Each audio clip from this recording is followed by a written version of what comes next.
Guilty on all counts. The gavel's echo felt like thunder in Delilah Peterson's chest as she gripped the defendant's table, her weathered hands trembling against the cold wood. 68 years old, and she was about to die in prison for something she didn't do. Mrs. Peterson, you have been found guilty of first-degree murder, conspiracy to commit fraud, and money laundering. I hereby sentence you to life imprisonment without the possibility of parole. The courtroom erupted. Delilah's knees buckled as the reality crashed over her like ice water. Life without parole. She would never again feel sunshine on her face, never tend to her small garden, never sit on her porch watching the neighborhood kids play the way she once watched. This is a travesty of justice. Her public defender's voice cut through the chaos, but Delilah barely heard him. The prosecutor, a sharp-faced man who'd painted her as a cold-blooded killer, was already packing his briefcase with satisfied efficiency. Behind her, she heard Mrs. Patterson from next door sobbing. She didn't do this. Delilah wouldn't hurt a fly. But the jury hadn't believed her. 12 strangers had looked at a poor black woman from the wrong side of town and decided she was capable of murder. The evidence against her was overwhelming, they said. Her fingerprints on the murder weapon. Her bank account suddenly flush with unexplained money. Security footage that seemed to place her at the scene. All lies. All perfectly crafted lies. As the bailiff approached with handcuffs, Delilah's mind drifted to a different time. 25 years ago, when 3 scared boys with nowhere to go had changed her life forever. When being poor meant you still had your freedom. When kindness felt like the most natural thing in the world. Ma'am, I need you to stand and place your hands behind your back. The bailiff's voice was gentler than she expected. Even he seemed uncomfortable with this verdict. But justice was justice, and she was now a convicted murderer. Wait, the voice came from the back of the courtroom, deep and commanding. Heads turned as footsteps echoed against marble floors. Delilah twisted in her seat, squinting through her tears. A tall man in an expensive charcoal suit strode down the center aisle, his presence immediately shifting the room's energy. Behind him, 2 other men followed, one with prematurely silver hair and kind eyes, the other younger but carrying himself with quiet authority. The prosecutor looked annoyed. Your Honor, the sentencing is complete.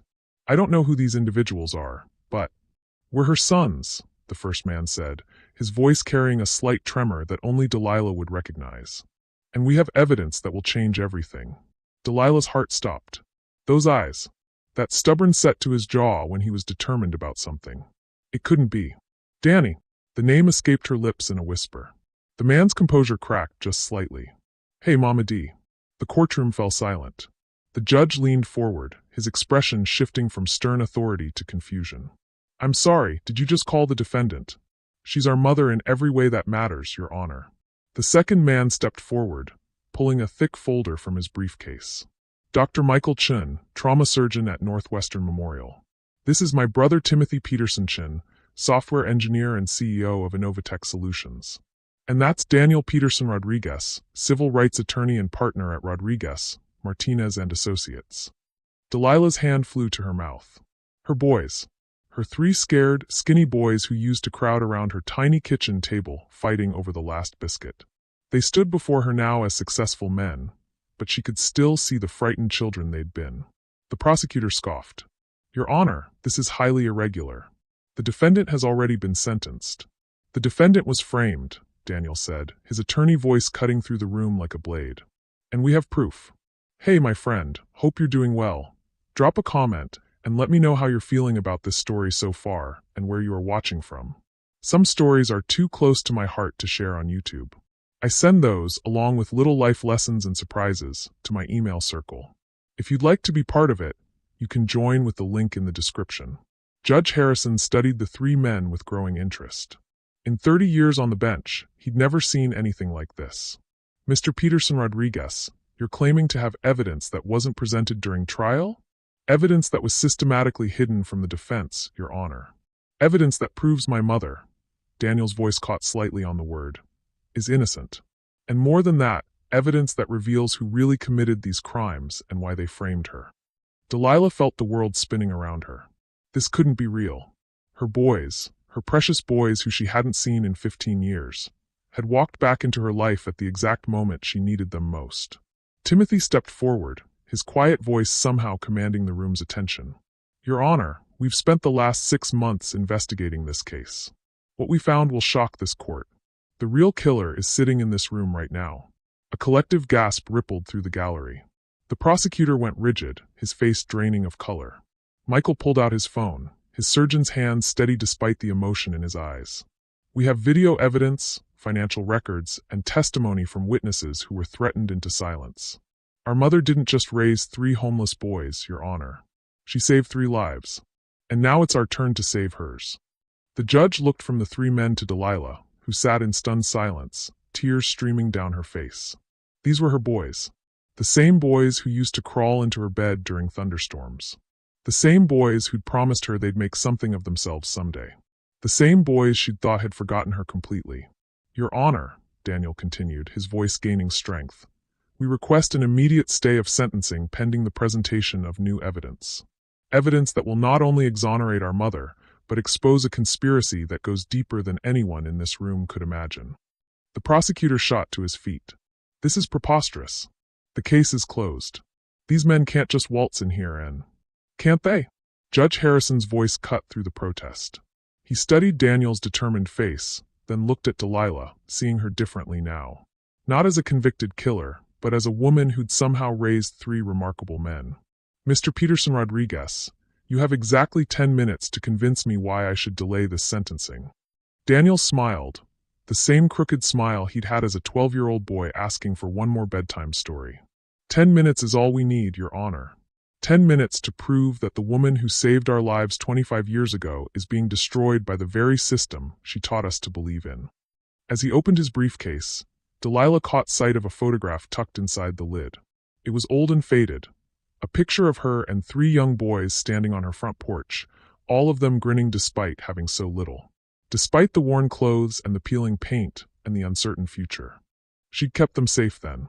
Now somehow they were here to return the favor. But as Daniel began to speak, Delilah noticed something that chilled her to the bone. In the back of the courtroom, partially hidden behind a pillar, stood a figure she recognized. Someone who shouldn't be there. Someone who was supposed to be dead. The same someone who'd started this nightmare 25 years ago, when 3 homeless boys first knocked on her door, running from a danger she'd never fully understood. The past wasn't buried after all. It had been waiting, and now it was coming for all of them. 25 years earlier. The pounding on Delilah Peterson's door came at 2:47 a.m., desperate and insistent. She'd been awake anyway, had been for weeks since Marcus died, staring at the ceiling of their small 2-bedroom house, wondering how she'd make next month's rent on a school janitor's salary. Please, please, somebody help us. The voice was young, terrified. Delilah grabbed her bathrobe and hurried to the front door, peering through the peephole. 3 boys stood on her porch. White boys, which was unusual in her neighborhood. The oldest couldn't have been more than 12, clutching the hands of 2 younger ones. They were soaked from the rain, shivering, and the oldest had a cut across his cheek that was still bleeding. Against every instinct telling her not to get involved, Delilah opened the door. Lord have mercy, she whispered, taking in their torn clothes, their frightened eyes, the way they flinched when she moved too quickly. What happened to you babies? The oldest boy, tall for his age with serious dark eyes, stepped protectively in front of the younger 2. I'm sorry to bother you, ma'am. We saw your light on, and we don't have anywhere else to go. Where are your parents? The boy's jaw tightened. Gone. And the people who were supposed to take care of us, we can't go back there. Ever. Something in his voice made Delilah's heart clench. She'd heard that tone before, in her own voice at age 9 when her stepfather came home drunk. The sound of a child who'd seen too much, learned too young that the world could be cruel beyond measure. Come inside before you catch pneumonia, she said, stepping back to let them in. I'll make some hot chocolate. The youngest boy, he couldn't have been more than 7, looked up at her with eyes the color of winter sky. Are you going to call the police? Do you want me to call the police? The middle boy, maybe 9 years old with soft features and an old soul's expression, shook his head frantically. They won't believe us. They never believe kids like us. Kids like us. Delilah had been a kid like that once too. In her tiny kitchen, she watched them huddle around her small table as she heated milk on the stove. They didn't touch anything without permission, sat up straight despite their exhaustion, said please and thank you for everything. Someone had taught them manners, but someone else had taught them to be afraid. What are your names? she asked, stirring chocolate powder into steaming mugs. I'm Danny, the oldest said. This is Mike, and that's Timmy. Danny, Mike, and Timmy, she repeated, setting the mugs before them. I'm Mrs. Peterson. Miss Delilah to you. Danny wrapped his hands around the mug like it was precious. Miss Delilah, we won't stay long. We just need somewhere to rest for a few hours, and then we'll go. Go where? The boys exchanged glances. It was Mike who finally spoke, his voice barely above a whisper. We were living with our cousin Eddie after our parents died in a car crash. But Eddie, he had these friends who came over. They said we could make money, help pay for our food and clothes. Delilah's blood went cold. She'd heard stories. What kind of work, baby? Timmy buried his face against Danny's shoulder. Danny's young face hardened into something no 12-year-old should have to wear. The kind that hurts. The kind that makes you want to disappear. The spoon in Delilah's hand clattered to the floor. These babies. These precious babies had been. We ran tonight, Danny continued, his voice steady despite the trauma behind it. Eddie's gonna be real mad when he finds out. He said if we ever tried to leave, he'd hunt us down. Said nobody would believe us anyway, because we're just foster kids. Foster kids. Delilah knew that system. Knew how easy it was for children to slip through cracks, to become invisible, expendable. You're safe here, she heard herself saying, though she had no idea how she'd make that true. Nobody's gonna hurt you while you're under my roof. It was a promise that would change all their lives forever. Over the next 3 days, the boys told her their story in fragments. Parents killed by a drunk driver 2 years ago. A cousin who'd seemed like salvation but turned out to be something darker. A network of men who treated children like commodities. And Danny, brave 12-year-old Danny, who'd planned their escape for months, waiting for the perfect moment when Eddie and his friends were distracted by a drug deal gone wrong. We're gonna turn 18 someday, Danny had said on their 3rd night, helping her wash dishes in the kitchen that barely fit 2 people. And when we do, we're gonna make sure nobody ever hurts kids the way they hurt us. Delilah had looked down at this serious boy with his 2 old eyes and his gentle way with his younger brothers. And she'd made a decision that defied logic, economics, and every practical consideration in her life. You don't have to wait till you're 18 to start making a difference, she'd told him. You already saved Mike and Timmy. Now let me save all 3 of you. But on the 4th morning, everything changed. Delilah woke to find Eddie Castellanos standing in her living room. A man she'd seen only in nightmares the boys described. Tall, thin, with pale eyes that seemed to look right through you. He wore an expensive suit despite the early hour, and 2 larger men flanked him like bookends. The boys were nowhere to be seen. Mrs. Peterson, Eddie said, his voice cultured, almost gentle. I believe you have something that belongs to me. Those boys don't belong to anybody but themselves, Delilah said, though her voice shook. She clutched her robe tighter, trying to look braver than she felt. Eddie smiled, and it was worse than if he'd threatened her. I'm afraid there's been a misunderstanding. You see, I'm their legal guardian. I have the paperwork to prove it. He nodded to one of his men, who produced a folder. The documents looked official, custody papers, court orders, even medical records. All of it legitimate looking. All of it lies. Those boys are part of a very special program, Eddie continued, walking slowly around her small living room like he owned it. They help me with my business interests. In return, I provide food, shelter, education. It's really quite generous. What you're doing to them is evil, Delilah said, surprised by her own courage. They're children. They're assets, Eddie corrected, his gentle tone never changing. And assets need to be properly managed. Now, I could involve the authorities. Make this official. But that would be messy. For everyone. He stopped in front of a framed photo of her and Marcus on their wedding day. Beautiful wedding. Marcus was a good man, I hear. Shame about the cancer. Medical bills must have been astronomical. The threat was subtle but unmistakable. He knew things about her life, her struggles, her vulnerabilities. I'm going to make you a deal, Mrs. Peterson. You give me back my boys, and I'll give you something you need even more than the warm feeling of helping troubled children. He reached into his jacket and pulled out an envelope. $25,000. More money than you'll see in 5 years of cleaning schools. Delilah stared at the envelope. $25,000 would pay off the medical debt, the mortgage, give her breathing room for the first time since Marcus died. All she had to do was turn her back on 3 children who'd trusted her. And if I don't take your money? Eddie's smile widened.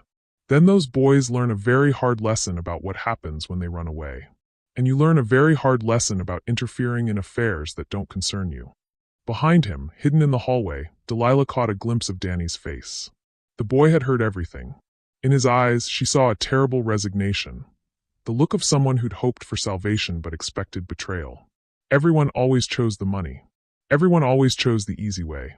Delilah Peterson looked at that envelope, thought about her empty bank account and her uncertain future, and made the choice that would define the rest of her life. She took the envelope, and then she tore it in half. "Get out of my house," she said quietly, "and don't you ever come back." Eddie's expression didn't change, but something cold flickered in his pale eyes. "That was very unwise, Mrs. Peterson. Very unwise indeed." As he and his men left, Eddie paused at the door. "This isn't over. I always collect what's mine. Always." The moment the door closed, Danny emerged from the hallway, Mike and Timmy close behind. His face was unreadable, but his hands were shaking. You said no to all that money," he whispered. "For us." Delilah knelt down to meet his eyes. "Baby, there ain't enough money in the world to make me hand you over to that monster." And that was when Danny Peterson, who would someday become one of the most successful civil rights attorneys in the country, cried for the first time since his parents died. But Eddie Castellanos had meant every word of his threat. He always collected what was his. Always. 5 years after that first night. "Mama D, you're going to be late for your own graduation." Danny's voice carried from the kitchen, followed by the sound of plates clinking and Mike's laughter. Delilah Peterson stood in front of her bedroom mirror, adjusting the cap and gown she'd never thought she'd wear. At 48 years old, she was finally getting her college degree, paid for by working double shifts at the school district and taking night classes for 3 years. The boys had insisted on celebrating, pooling their allowance money from their part-time jobs to buy her flowers. Her boys. 17-year-old Danny, headed to Northwestern on a full academic scholarship. 15-year-old Mike, already talking about medical school after volunteering at the local clinic. 13-year-old Timmy, the quiet genius who'd built his first computer from scrap parts he found in dumpsters. "Coming," she called, taking one last look at the woman in the mirror. She barely recognized herself anymore. The haunted, desperate widow who'd opened her door 5 years ago had been replaced by someone stronger, prouder. Someone who'd learned that love multiplied when you shared it. In the kitchen, chaos reigned. Danny was burning toast while trying to flip pancakes. Mike had medical textbooks spread across half the table, studying for his advanced biology class. Timmy sat in the corner with a laptop older than he was, typing code faster than most people could think. "This is why I don't let you cook," Delilah laughed, taking the spatula from Danny. "You're going to burn down my house before you make it to law school." "Our house," Danny corrected automatically. It was something he'd started saying after his first year at home. "Our instead of your." As if claiming the space, the family, the belonging he'd never had before. The phone rang. In 1998, it was still mounted on the kitchen wall, its cord stretched from years of Delilah pacing while she talked. Mike answered with his mouth full of pancake. "Peterson residence," Mike speaking. He'd been practicing proper phone etiquette, preparing for college interviews that were still years away. His face changed. The easy smile faded, replaced by something cold and frightened. I think you have the wrong number." He hung up quickly, but not before Delilah caught the tremor in his hands. "Who is that, baby?" "Nobody. Wrong number." But Mike couldn't meet her eyes. The phone rang again. This time Danny answered. "Hello." His voice was cautious. Then his face went white. "We don't want to talk to you. Don't call here again." He slammed the receiver down so hard it bounced off the hook. "Boys." Delilah's voice carried the authority of 5 years of motherhood. "Tell me what's going on. Now." It was Timmy who spoke, his young voice barely above a whisper. "It's him. Eddie. He found us." The spatula fell from Delilah's hand, clattering to the floor. 5 years. 5 years of peace, of building a life, of believing they were safe. She'd let herself forget that monsters didn't just disappear because you wished them away. "What did he say?" Danny's jaw clenched. That stubborn set she knew meant he was about to do something protective and probably stupid. "He said it was time to settle old debts. Said he's been patient long enough." The phone rang a third time. This time Delilah answered. "Listen, you sick. Mrs. Peterson." Eddie's voice was exactly as she remembered, cultured, gentle, terrifying in its calm reasonableness. "It's been too long. How are the boys? Growing up fast, I imagine." Stay away from my family. Your family? Eddie chuckled. Mrs. Peterson, those boys will never be your family. Blood is blood, and legal guardianship is legal guardianship. I've been patient because I'm a reasonable man, but my patience has limits. They're 17, 15, and 13 years old. They can speak for themselves about where they want to live. Can they? How interesting. Tell me, Mrs. Peterson, does Danny know about the trust fund his parents left him? The one that's been accumulating interest for 7 years? It's worth quite a bit now. Nearly $500,000. Delilah's blood went cold. What are you talking about? Oh, you didn't know? His parents were well insured. Very well insured. And I, as his legal guardian, have been managing those funds very carefully. Of course, if Danny were to become estranged from me, well, there might be questions about where some of that money went. Unfortunate questions. The implication was clear. Eddie had been stealing from the boys' inheritance, and now he was trapped. If they exposed him, he'd face serious charges.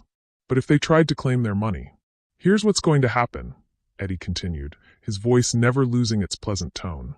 You're going to convince those boys to come home. To their real family.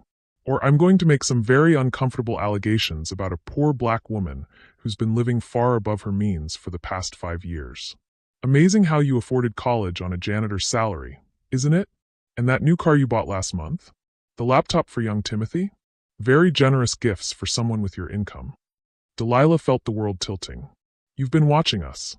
I've been protecting my interests. And my interests include 3 young men who belong with me. They belong with people who love them. Love. Eddie's laugh was soft, poisonous. Mrs. Peterson, love is a luxury these boys can't afford. I offer them something much more valuable. Survival in a world that doesn't care about cast-off children. You've given them hope, which is cruel. I give them reality, which is kind. You give them nightmares. I give them purpose. And power. Do you know what happens to idealistic young men who think the world owes them justice? They get crushed. But young men who understand that the world is transactional? They thrive. Through the kitchen window, Delilah could see a black car parked across the street.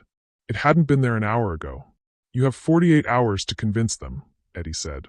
After that, I stopped being reasonable. And Mrs. Peterson? I want you to understand something very clearly. This isn't just about the boys anymore. You made this personal when you tore up my envelope. When you chose to interfere. Now you're part of the equation too. What does that mean? It means that one way or another, you're going to pay for the inconvenience you've caused me. The question is whether you take them down with you. The line went dead. Delilah stood frozen, the receiver humming in her hand. Behind her, 3 young men watched with faces full of questions and growing fear. Mama D. Danny's voice was small, younger than his 17 years. What did he want? She turned to look at them, her boys, her heart, her reason for breathing. Danny with his fierce protective instincts and dreams of becoming a civil rights lawyer. Mike with his gentle hands and determination to heal people. Timmy with his quiet brilliance and faith that technology could solve anything. Eddie was right about one thing. The world was cruel to idealistic young men. But he was wrong about everything else. These boys weren't commodities to be owned or tools to be used. They were human beings with the right to choose their own futures. But choosing meant risking everything. Including her. He wants you to come back to him, she said finally. And he's threatening to hurt me if you don't.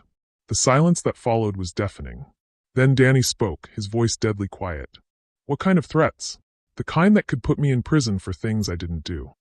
Then we go, Mike said immediately. We go back with him. We protect you the way you protected us. No. The word came out sharper than Delilah intended. Absolutely not. You are not sacrificing yourselves for me. Why not? Timmy asked, his young face serious. You sacrificed for us. That's different. I'm an adult. I made my choice. We're not children anymore, Danny said, and suddenly he looked every inch the man he was becoming. We get to make choices too. Not this choice. Never this choice. But even as she said it, Delilah knew they were at a crossroads. 5 years ago, she'd chosen to protect them from a monster.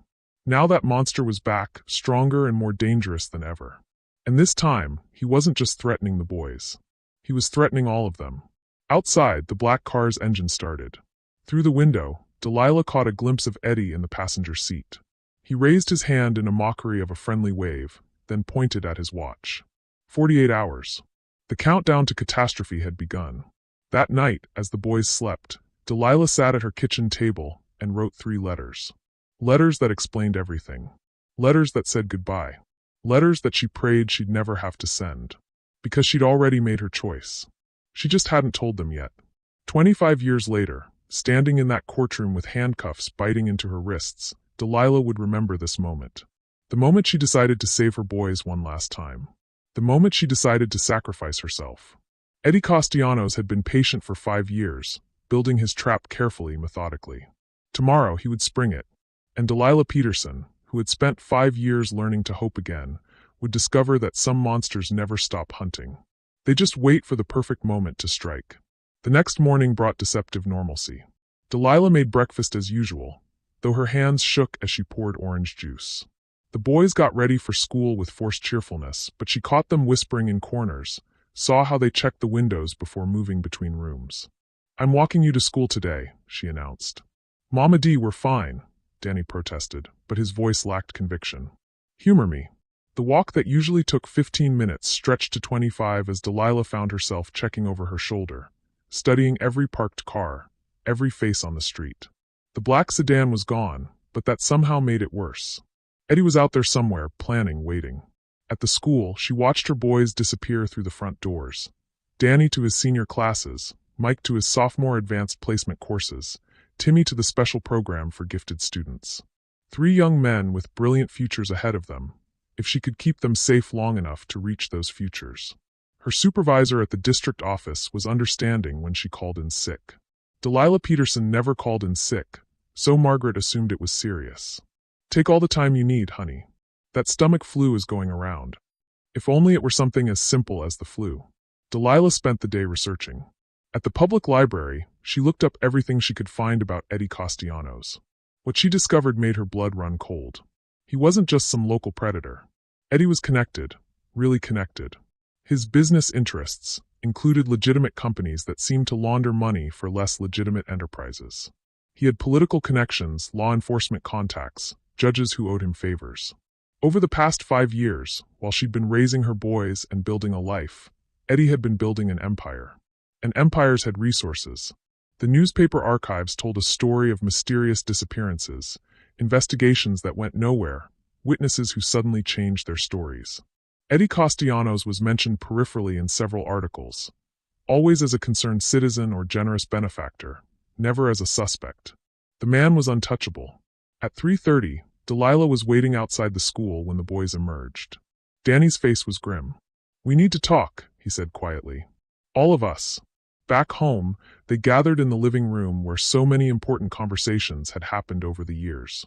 Homework discussions, college planning sessions, heart-to-hearts about growing up and dealing with the world's cruelties. This conversation would be different. "I did some research during lunch," Danny began, pulling out a folder of papers he'd printed in the school library. "Eddie Castellanos isn't just some guy with a grudge. He's dangerous. Really dangerous." "How dangerous?" Delilah asked, though she suspected she already knew. Mike spread out newspaper clippings on the coffee table.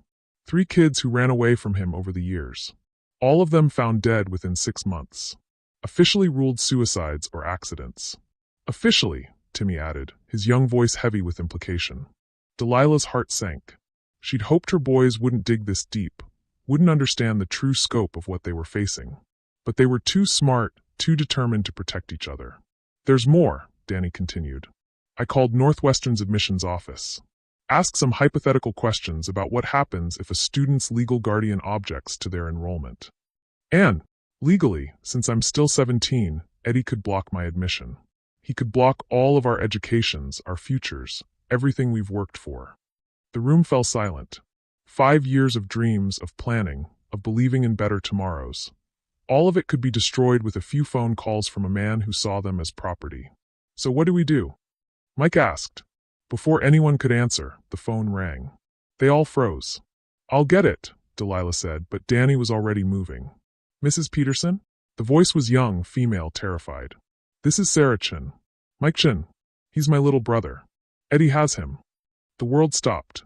Mike shot to his feet, his face white with terror. "What?" Danny grabbed the phone. "Who is this? What are you talking about?" "My brother Mike, he's 11 years old. He ran away from Eddie Castellanos 2 weeks ago." Eddie's been looking for him ever since. He just called me. He said he has Mike, and he'll trade him for your Mike. 1 for 1. Delilah felt the floor dropping away beneath her. Another child. Another innocent victim caught in Eddie's web. Where? Danny's voice was deadly calm. Where does he want to make the trade? Danny, no, Delilah said, but he was already writing down an address. Pier 47, tonight at midnight. He said to bring all 3 of you, or the deal's off. Sarah's voice cracked. Please. Mike is all I have left. Our parents died last year, and I've been trying to take care of him. But I'm only 19 and I don't know what I'm doing, Anne. We'll be there, Danny said and hung up.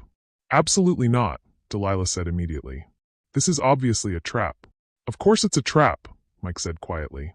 But there's a kid out there who needs help. An 11-year-old boy who's probably terrified and hurt, Anne. And you were 11 once too, Timmy finished. When Eddie had you. The parallel was devastating. Another Mike, younger and more vulnerable, trapped in the same nightmare they'd escaped. We can't save him by walking into Eddie's hands, Delilah said desperately. There has to be another way. What other way? Danny's voice was frustrated, angry. Call the police? Tell them what? That a legally documented guardian has his legal ward? Show them what evidence?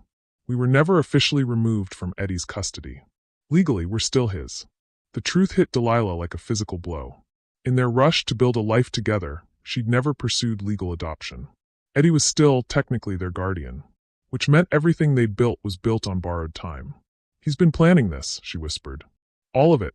He let us have 5 years of happiness because he knew he could take it away whenever he wanted. The inheritance money, Timmy said suddenly.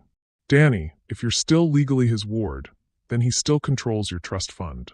But if something happened to him, the money would go where? Mike asked. To Danny's next of kin, which would be us if we're legally adopted by Mama D. Danny's eyes widened with understanding. He can't let us go because he needs the money, and he can't keep stealing from the trust much longer without someone noticing. So he needs us back under his control permanently. Or dead, Mike said quietly. The word hung in the air like poison. That's why the trade, Delilah realized. He gets you back, and he has leverage to make sure you never try to leave again. An 11-year-old boy whose life depends on your compliance. Then we don't go, Timmy said. We find another way to help the kid. What if there is no other way? Danny asked. What if we're the only chance that boy has? It was the question Delilah had been dreading. The same question she'd faced 5 years ago when 3 scared boys knocked on her door. The same question she faced every day. How much of yourself do you sacrifice to protect the innocent? There might be a way, she said slowly. But you're not going to like it. The boys waited. We call Eddie back. We agree to the trade. But not the way he wants it. Mama D, listen to me. Eddie wants all 3 of you because you're worth more together. You validate each other's stories, you support each other, you're harder to control separately. But what if he could only get one of you? Danny's face went cold with understanding. You want one of us to trade ourselves for the kid. I want to trade myself. No. The word came from all 3 boys simultaneously. Yes. I go to the pier. I tell Eddie I'll take the place of both Mikes, the boy he's holding and our Mike. 1 adult woman for 2 children. He won't go for it, Danny said. He doesn't want you. He wants us. He wants to hurt me. He's wanted that for 5 years. And he knows that the best way to hurt me is through you. But if I'm offering myself voluntarily, you'd be walking into a death trap, Mike said. Maybe. Or maybe I'd be buying you time to get help, to find evidence, to expose him for what he really is. Or maybe you'd just be dead, Timmy said bluntly. Delilah looked at her 3 boys. Young men now, really, but still her babies in all the ways that mattered. Danny with his fierce sense of justice. Mike with his healing hands and gentle heart. Timmy with his brilliant mind and quiet courage. They were going to change the world someday. She could see it in them, the way they thought about others before themselves, the way they'd grown from traumatized children into compassionate, driven young men. But only if they lived long enough. There's something else, she said quietly. Something I haven't told you. She went to her bedroom and returned with the 3 letters she'd written the night before. Each one addressed to a different boy. If something happens to me, nothing's going to happen to you, Danny said fiercely. If something happens to me, she continued, these letters explain everything. About your parents' insurance money, about Eddie's connections, about how to contact people who can help you. Legal people, not cops. People who owe me favors from when I helped their kids at school. Mama D, please. Mike's voice was breaking. Don't do this. I have to. That little boy out there, he's someone's Mike. Someone's baby who just needs a chance to grow up safe. How can I let him suffer when I have the power to help? The same way Eddie lets kids suffer, Timmy said quietly. By choosing yourself over them. The words hit like a slap. Timmy, her gentle, quiet Timmy, had just compared her to the monster they were all running from. That's not fair, she said. Isn't it? You're choosing to save one stranger over staying with the 3 people who need you most. How is that different from what Eddie does? He chooses his needs over kids' lives too. Delilah stared at him, this 13-year-old boy who saw the world with such clarity it sometimes hurt. Because, Danny said slowly, understanding dawning in his eyes, it's not about choosing strangers over family. It's about choosing the kind of person you want to be. He looked at his brothers, then back at Delilah. 5 years ago, you could have taken Eddie's money and turned us away. It would have been safer, smarter, easier. But you didn't. Because that's not who you are. And now, Mike continued, you can't let a kid suffer just to keep us safe. Because that's still not who you are. But it's not who we are either, Timmy added. We don't let family walk into danger alone. The phone rang again. This time, they all looked at it like it was a loaded gun. Delilah answered. I trust you've had time to consider my offer. Eddie's smooth voice filled the kitchen. I'll make you a counter-offer, Delilah said. Me for both boys. The one you're holding and mine. Eddie's laughter was soft, genuinely amused. Mrs. Peterson, you continue to surprise me. But I'm afraid you misunderstand the situation. This isn't a negotiation. You don't have anything I want. I have something you want more than the boys. Which is revenge. You've spent 5 years planning this because I humiliated you. I chose them over your money, and that hurt your pride. Well, here's your chance to hurt me back. Take me instead of them. Tempting, Eddie said, but ultimately pointless. You see, Mrs. Peterson, this was never just about getting the boys back. It was about teaching them, and you, a lesson about consequences. About what happens when people interfere with my business. What lesson? That there is no safe harbor. No matter how far you run, no matter how long you hide, I will find you. I will take everything you care about, and I will make you watch as I destroy it. The line went quiet for a moment. Pier 47. Midnight. All 3 boys, or young Michael Chin, dies slowly and painfully while his sister listens on the phone. And Mrs. Peterson? Don't even think about involving the authorities. I have friends in every agency that matters. Eddie. Oh, and Mrs. Peterson? This is just the beginning. After tonight, you'll understand that crossing Eddie Castellanos has consequences that last a lifetime. The line went dead. Delilah hung up the phone and turned to face 3 young men who were looking at her with a mixture of fear, determination, and love. Well, Danny said quietly, I guess we're going to the pier. All of us, Mike added. Together, Timmy finished. Delilah wanted to argue, wanted to lock them in their rooms, wanted to protect them the way she had for 5 years. But looking at their faces, she realized something that broke her heart and filled it simultaneously. They weren't her little boys anymore. They were young men making adult choices about what kind of people they wanted to be. And they were choosing to be the kind of people who didn't abandon family, even if it killed them. Outside, storm clouds were gathering. By midnight, it would be raining. Perfect weather for the end of everything they'd built together. Perfect weather for Eddie Castellanos to finally collect what he believed was his. In 6 hours, one way or another, everything would change. The only question was whether any of them would survive to see the dawn. Pier 47 at 11:45 p.m. was a graveyard of rusted shipping containers and broken dreams. The storm had arrived early, turning the night into a symphony of rain against metal and waves against concrete. Delilah and her 3 boys huddled together near the entrance, soaked to the bone despite their rain jackets. He's late, Mike whispered, his breath visible in the cold air. He's not late, Danny replied grimly. He's watching, making sure we came alone, making sure we're scared. Timmy pulled his laptop bag closer to his chest. Inside, hidden beneath schoolwork, was a digital recorder, their only insurance policy. If they didn't survive the night, at least there might be evidence of what really happened. There, Delilah pointed toward the far end of the pier. A figure emerged from between 2 shipping containers, walking slowly, deliberately. Even at a distance, Eddie Castellanos commanded attention. He wore an expensive coat that shed rain like it was nothing, his pale hair perfectly styled despite the weather. He wasn't alone. Two men flanked him, the same muscle from 5 years ago, grown older but no less dangerous. And between them, barely visible in the darkness, was a small figure. A child. Michael Chun, Delilah breathed. As they drew closer, the resemblance to her Mike became heartbreakingly clear. The same soft features, the same intelligent eyes. But where her Mike carried himself with quiet confidence, this boy radiated terror. Mrs. Peterson, Eddie called out when they were 20 feet apart. So punctual. I've always admired that about you. Let the boy go, Delilah said. We're here. You have what you wanted. Eddie's smile was visible even in the darkness. Do I? Let's see. Daniel, approaching 18. Full scholarship to Northwestern. Brilliant legal mind. His gaze shifted. Michael, 16 now. Already accepted into early admission programs at 3 medical schools. Remarkable.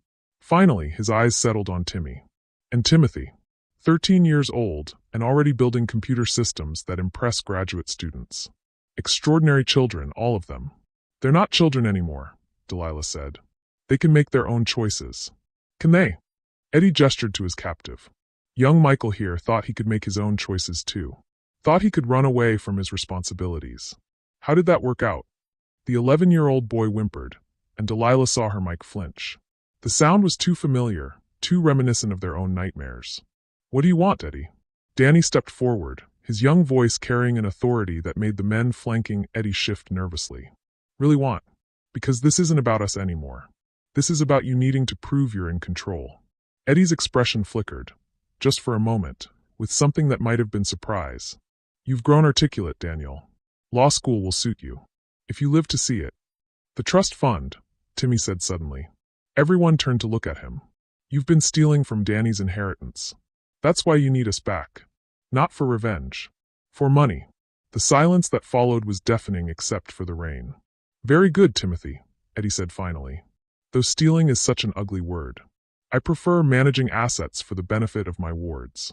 How much? Mike asked quietly. The trust fund was worth $500,000 when your parents died, Daniel. With interest and careful investment, it should be worth nearly $800,000 now. Eddie's smile was cold. Should be. Unfortunately, raising 3 boys is expensive. Private tutors, healthcare, housing, food. You didn't provide any of that. Danny's voice was tight with controlled rage. We lived on the streets before Mama D took us in. Details. The point is the money is gone. All of it. And if certain authorities were to investigate my management of your assets, you'd go to prison, Delilah finished. Unless I could demonstrate that you 3 were living with an unfit guardian who was exploiting you for financial gain. A poor woman who somehow managed to afford college, new cars, computers, all on a janitor's salary. The trap became clear. Eddie had been setting this up for 5 years, creating a paper trail that would make Delilah look like the criminal while he appeared as the concerned guardian trying to rescue his wards. So here's what's going to happen, Eddie continued, his voice taking on the tone of a reasonable businessman. You 3 are going to come home with me. Tonight. And Mrs. Peterson is going to face some very serious charges about financial exploitation of minors. And if we refuse? Danny asked. Eddie nodded to one of his men, who grabbed young Michael Chun by the throat. The boy's gasp of pain echoed across the water. Then this child dies, and you live with the knowledge that you could have saved him. And Mrs. Peterson still faces those charges, because I've already filed the paperwork. You're lying, Mike said. You can't have filed anything yet. Can I? Eddie pulled out a manila envelope. Police reports alleging financial abuse. Bank records showing suspicious deposits into Mrs. Peterson's accounts. Testimony from concerned citizens who witnessed her living beyond her means. He tossed the envelope at Delilah's feet. It's all there. All filed. All official. The only question now is whether you're going to prison for financial exploitation or for financial exploitation, an accessory to murder. Delilah picked up the envelope with shaking hands. Even in the dim light, she could see the official letterhead, the signatures, the stamps. It all looked legitimate. You've been planning this for 5 years, she whispered. I've been planning this for longer than that. Eddie's mask slipped, revealing something ugly underneath. Did you really think you could humiliate me and walk away? Did you think I would just forget? We were children, Timmy said, his young voice cutting through the rain. We were kids running for our lives, and you're talking about humiliation? You were assets, Eddie corrected. Valuable assets that belonged to me. And she, he pointed at Delilah, she stole you, turned you against me, made you think you were too good for the life I offered. The life you offered was hell, Mike said quietly. The life I offered was honest. No false hope. No pretending the world is fair or kind. I would have taught you how it really works, that everything has a price, everyone can be bought, and the strong survive by taking what they need from the weak. Instead, she taught us that some things can't be bought, Danny said. Like love. Like family. Like doing what's right even when it costs you everything. Eddie's laugh was bitter. And look where it got you. Standing on a pier in the rain, watching everything you care about slip away. Tell me, Daniel, was the lesson worth it? The question hung in the air like a challenge. Danny looked at Delilah, then at his brothers, then at the terrified child Eddie held hostage. Yes, he said simply. It was. Then you're a fool. And fools don't survive long in my world. Eddie nodded to his men again. This time, one of them produced a gun. Last chance, Eddie said. Come with me now, and Mrs. Peterson goes to prison for financial crimes. Refuse, and she goes to prison for being an accessory to murder, after you all watch this child die. The math was brutal, inescapable. No matter what they chose, Delilah was going to prison. The only variable was whether an innocent boy lived or died. But Delilah was looking at something else. Behind Eddie, barely visible in the darkness between shipping containers, she saw movement. A figure, low and quick, working its way toward Eddie's men. Sarah Chun. The desperate sister had followed them. You want to know something, Eddie? Delilah said, stepping forward. You're right about one thing. The world is cruel. It takes and takes until there's nothing left. But you're wrong about everything else. How so? You think strength means taking what you want from people who can't fight back. But real strength? Real strength is standing between a monster and the people you love, even when you know you can't win. Pretty words. But words don't stop bullets. No, Delilah agreed. But sometimes they distract monsters long enough for heroes to act. Behind Eddie, Sarah Chun rose from her hiding place, holding a crowbar she'd found among the shipping containers. She was 19 years old, terrified, and completely untrained. But she was also a big sister who would do anything to save her little brother. She swung the crowbar with every ounce of strength she had. It connected with the gunman's wrist, sending the weapon spinning into the darkness. The man howled in pain and surprise. In the chaos that followed, everything happened at once. Danny lunged forward, tackling Eddie around the waist. Mike dove for young Michael Chun, pulling the boy away from the second gunman. Timmy, thinking quickly, grabbed his laptop and hurled it at the nearest threat. But Eddie was faster than he looked, and stronger than his expensive clothes suggested. He rolled with Danny's tackle, coming up with a knife that gleamed wetly in the rain. Enough, he roared, grabbing Danny by the throat and pressing the blade to his neck. Everyone stop, or the future lawyer dies right here. The violence froze. Danny hung in Eddie's grip, the knife drawing a thin line of blood below his jaw. That's better, Eddie panted. Now let's try this again. But first, he looked at Sarah Chun, who stood frozen with the crowbar still in her hands. Kill her, he told his remaining gunman. No, Michael Chun, the 11-year-old, broke free from Mike's protective embrace and ran toward his sister. Don't hurt her. Please. The gunman hesitated, confused by the sudden chaos, the multiple targets, the desperation in a child's voice. It was enough. Delilah had been calculating distances, angles, possibilities. Now she moved with the precision of someone who had spent 5 years protecting children and wouldn't stop now. She tackled the gunman low and hard, driving him backward toward the edge of the pier. They hit the railing together, balanced precariously over the black water below. Mama D! Timmy screamed. The gunman was stronger, but Delilah was desperate. She clawed at his eyes, his throat, anything that would keep him from hurting her children. They grappled at the edge of the world, rain making everything slippery, dangerous. Behind her, she heard Eddie's voice. Drop the knife, or she goes over the edge. She turned to see Mike holding the dropped gun, pointing it at Eddie with surgeon's steady hands. But Eddie still had Danny, still had the knife at his throat. You won't shoot me, Michael, Eddie said calmly. You're a healer, not a killer. It's not in your nature.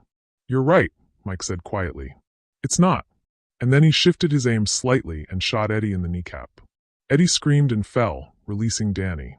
The knife clattered across the wet concrete. But Delilah's fight wasn't over. The gunman, enraged by his partner's defeat, drove his elbow into her ribs. She gasped, her grip loosening. "You ruined everything," he snarled, pushing her toward the edge. 5 years of planning, gone because of one stupid woman. Danny, free now, dove for the knife Eddie had dropped. In one fluid motion, he came up and drove the blade deep into the gunman's shoulder. The man screamed and stumbled backward, releasing Delilah. For a moment, it seemed like they had won. Then Eddie, bleeding and furious, pulled a second gun from an ankle holster. "If I can't have them," he gasped, his face twisted with pain and rage, "then no one can." He raised the gun toward the children. All of them, his original 3 and the Chun siblings who had dared to defy him. Delilah didn't think. She just moved. She threw herself between Eddie and the children just as he pulled the trigger. The bullet took her in the chest, spinning her around. She hit the concrete hard, her vision immediately blurring. "Mama D!" The scream came from all 3 of her boys simultaneously. Eddie struggled to stand, raising the gun again. "You should have taken the money," he said. "All those years ago. You should have." Mike shot him again, this time in the other knee. Eddie collapsed, the gun skittering away across the pier. Danny was at Delilah's side instantly, pressing his hands against the bleeding wound in her chest. "Stay with us, Mama D, stay with us. Call 911. Mike shouted to Sarah Chun, who was holding her little brother and crying. "No," Delilah whispered, her voice weak but urgent. "Listen to me. All of you. Listen." Her boys leaned close. "Eddie, he's got friends. Police, judges. They'll spin this. Make it look like you attacked him. Like I was really stealing from you. We'll tell them the truth," Timmy said desperately. "Truth doesn't matter, if you don't live long enough to tell it." Blood frothed at the corners of her mouth. "You have to run. Tonight. All of you. We're not leaving you," Danny said fiercely. "You have to. It's the only way you'll be safe." She reached into her jacket pocket with trembling fingers, pulling out the 3 letters she'd written. "Everything you need, to prove your innocence, to get your inheritance, it's all there. Promise me you'll live. You'll grow up. You'll become the men I know you can be. Mama D, please." Mike was crying now, this strong young man reduced to a frightened child. "Please don't leave us. I'm not leaving you, baby. I'll never leave you. Every time you help someone, every time you choose what's right over what's easy, I'll be right there with you." Sirens wailed in the distance, growing closer. "Go," she whispered. "Now, before they get here. Sarah, take your brother. All of you, just go. The letters will explain everything," she continued, pressing them into Danny's hands. "There are people who can help you. Good people. But you have to be smart. You have to be careful. Eddie's friends, they'll be looking for you." "How long?" Timmy asked, his young voice breaking. "How long do we have to hide?" Delilah looked at her youngest boy, this brilliant child who deserved so much more than a life spent running from monsters. "Until you're strong enough to fight back," she said. "Until you're powerful enough to protect yourselves and others." The sirens were getting closer. "Go," she said again. "I love you. I will always love you. Now go." Through tears and rain, the 5 young people stumbled away into the darkness between shipping containers. Danny looked back once, seeing Delilah lying motionless on the concrete, Eddie groaning nearby, the pier becoming a crime scene that would be spun into whatever story served Eddie's allies best. They ran into the night, carrying nothing but 3 letters and the promise that someday, somehow, they would be strong enough to come home. Behind them, Eddie Castellanos was loaded into an ambulance, already talking to the police in his smooth, reasonable voice. Already explaining how a dangerous woman had kidnapped 3 children, how she'd attacked him when he tried to rescue them, how this whole tragedy could have been avoided if someone had listened to his concerns years earlier. The narrative was set. Delilah Peterson was the villain. Eddie was the victim. And 3 homeless boys disappeared into the night, beginning a 25-year journey that would end in a courtroom where they would finally have the power to tell the truth. But first they had to survive. And Delilah Peterson, bleeding out on a rain-soaked pier, had to find a way to live long enough to face the consequences of her choice to save them. The ambulance carrying her disappeared into the storm, carrying her toward a future she couldn't imagine. A future where she would spend decades in prison for crimes she didn't commit, waiting for the day when her boys would be strong enough to come back for her. The day when they would finally have the power to make the truth matter more than Eddie Castellanos' lies. 25 years is a long time to wait for justice. But some promises are worth keeping, no matter how long it takes. Even if it costs everything you have. even if it costs everything you are. 15 years after the pier. The letter arrived on a Tuesday morning in November, addressed to D. Rodriguez, at a small law office in Phoenix, Arizona. Danny Peterson had been Daniel Rodriguez for over a decade now, building a reputation as a fierce advocate for immigrant children and abuse survivors.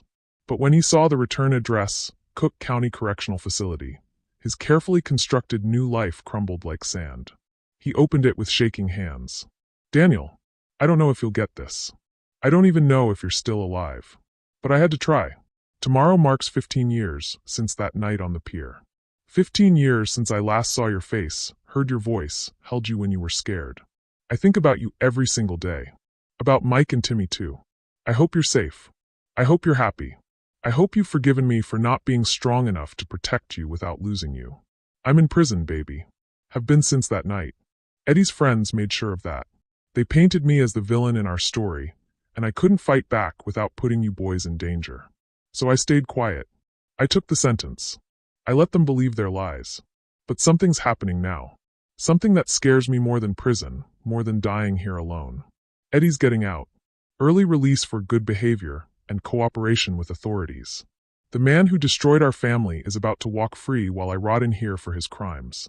I need you to know, all of you need to know, that he's not done.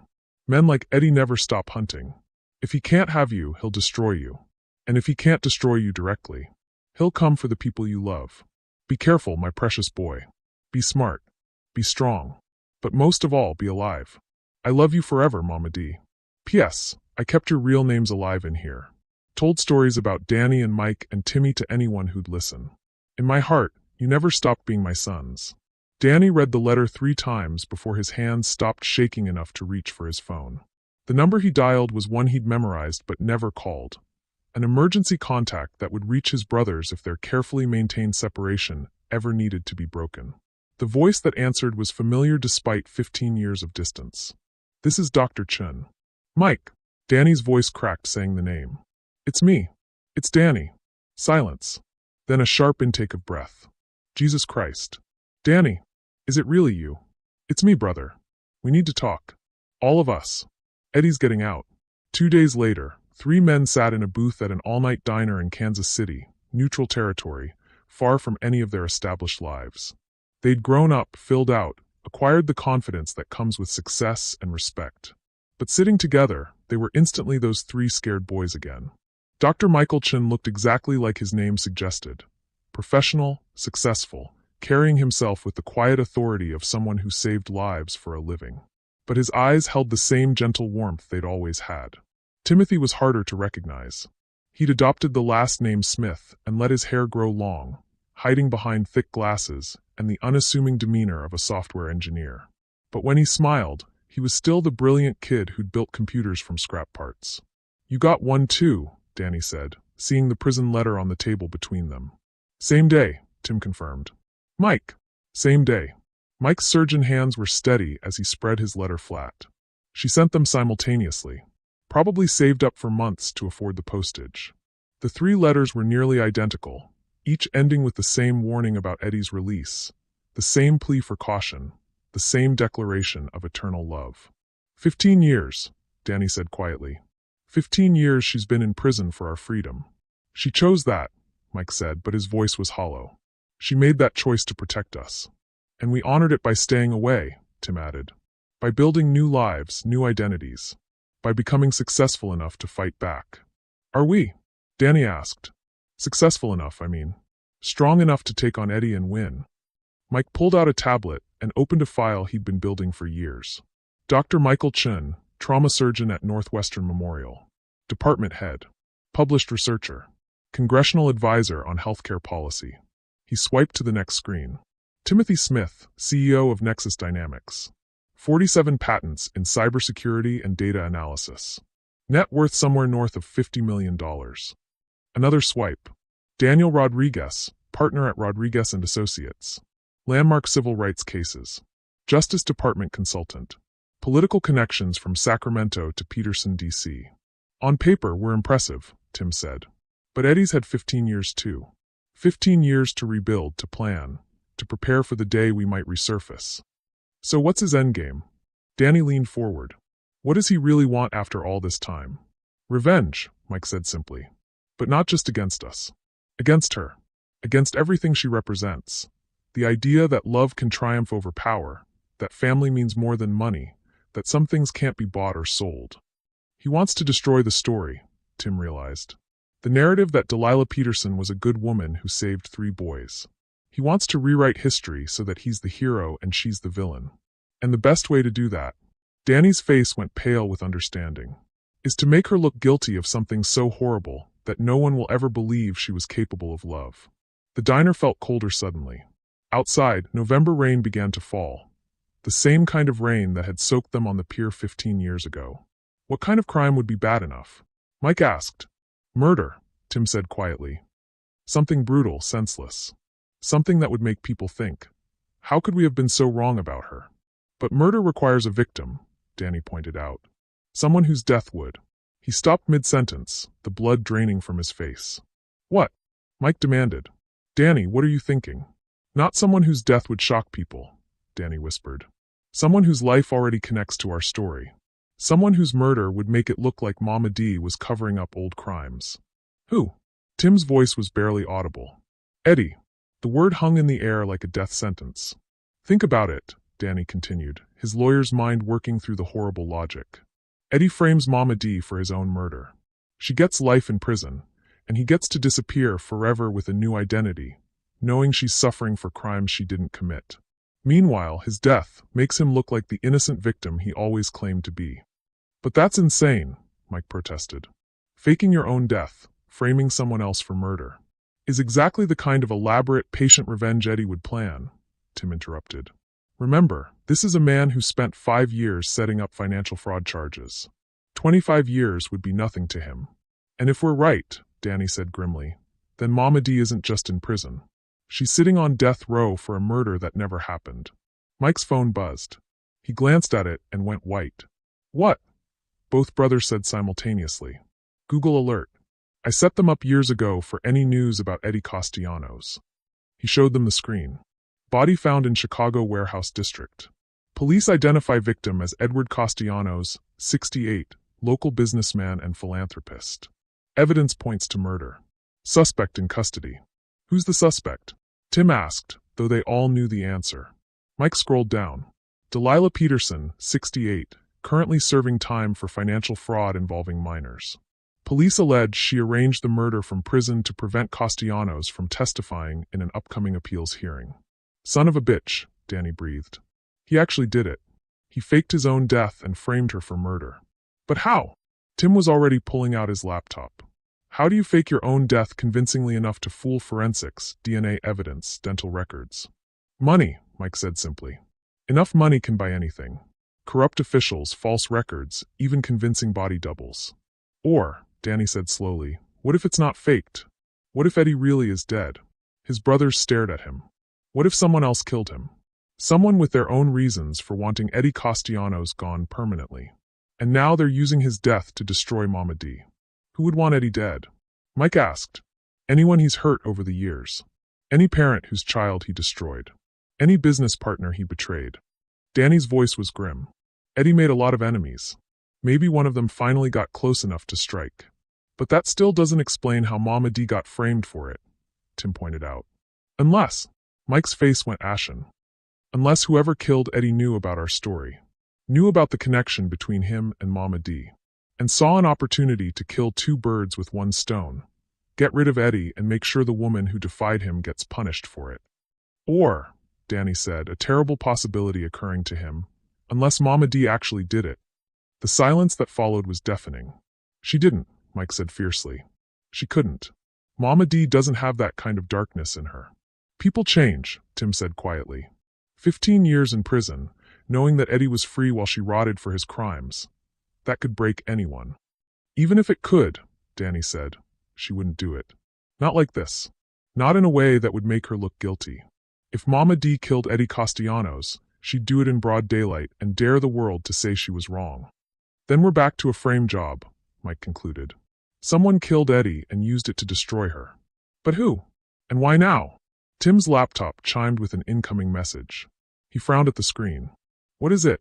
Danny asked. Encrypted email. No sender identification. Tim's fingers flew over the keyboard. But the encryption pattern. I recognize this. It's military grade but modified. Someone with serious technical skills sent this. What does it say? Tim's face went white as he read. It says, "Your mother has 48 hours to live. Her trial is a formality. She's already been convicted in the court of public opinion. If you want to save her, meet me at the place where it all began. Come alone, or she dies screaming." "The pier," Mike whispered. "It's signed," Tim continued, his voice shaking. "An old friend who never forgot." Danny felt the world spinning around him. Someone else was there that night. Someone we didn't see. "Or someone who's been watching us for 15 years, Mike said. "Waiting for the perfect moment to strike. Someone who knows exactly how to destroy everything we care about." The three men sat in stunned silence, the weight of 25 years of secrets and lies pressing down on them like a physical force. Outside, the rain continued to fall, washing away the illusion that they'd ever really escaped their past. Eddie Castellanos was dead, but his legacy of destruction lived on. Someone had picked up where he left off, using his death as the perfect weapon to destroy the woman who dared to show them what love looked like. "We have to go back," Danny said finally. "All of us. Together." "It's obviously a trap," Tim pointed out. "Of course it's a trap. But it's also the only chance we have to save her." "And if we're wrong?" Mike asked. "If this person, whoever they are, is more dangerous than Eddie ever was? Then we die trying to save the woman who gave us life," Danny said simply. "Just like she was willing to die trying to save us." 48 hours, Tim said, looking at his watch. "That puts the deadline at midnight Friday," Mike finished. 25 years to the day after the pier. He planned this, Danny realized. Whoever this is, they've been planning this for 25 years. Waiting for the perfect anniversary, the perfect symmetry. "Then we give them what they want," Mike said grimly. "We show up. We face whatever's waiting for us. Together," Tim added. "Together," Danny agreed. But as they left the diner and went their separate ways to prepare for what might be their final confrontation, none of them noticed the figure watching from across the street. Someone who'd been following them since they'd first made contact. Someone who'd been waiting 15 years for this exact moment. Someone who knew exactly how to use their love for Delilah Peterson to destroy them all. The trap was closing. And this time, there would be no escape. In 47 hours and 36 minutes, the Peterson boys would learn that some debts can never be repaid. Some sins can never be forgiven. And some monsters are patient enough to wait a lifetime for revenge. Meanwhile, in Cook County Correctional Facility, Delilah Peterson sat in her cell, staring at a newspaper clipping that had been slipped under her door during the night. The headline read, "Businessman Murdered, Woman Claims Innocence." But it wasn't the headline that made her blood run cold. It was the photograph. Eddie Castellanos lay on a warehouse floor, his expensive suit soaked with blood, his pale eyes staring sightlessly at nothing. He was definitely dead. But the man who'd visited her 3 days ago, claiming to be Eddie Castellanos, very much alive and planning his final revenge. That man was someone else entirely. Someone who'd been playing a longer game than any of them had imagined. Someone who'd been using Eddie's identity, Eddie's connections, Eddie's resources to orchestrate a 25-year campaign of psychological warfare. The real Eddie Castellanos had probably been dead for years, which meant the man who'd tormented her family, who'd framed her for crimes she didn't commit, who was now using a fake murder to ensure she'd die in prison. That man was still out there. Still planning. Still hunting her boys. And she was locked in a cage, powerless to warn them that everything they thought they knew about their enemy was a lie. The trap wasn't closing. It had been closed for 25 years. They'd just never realized they were the ones inside it.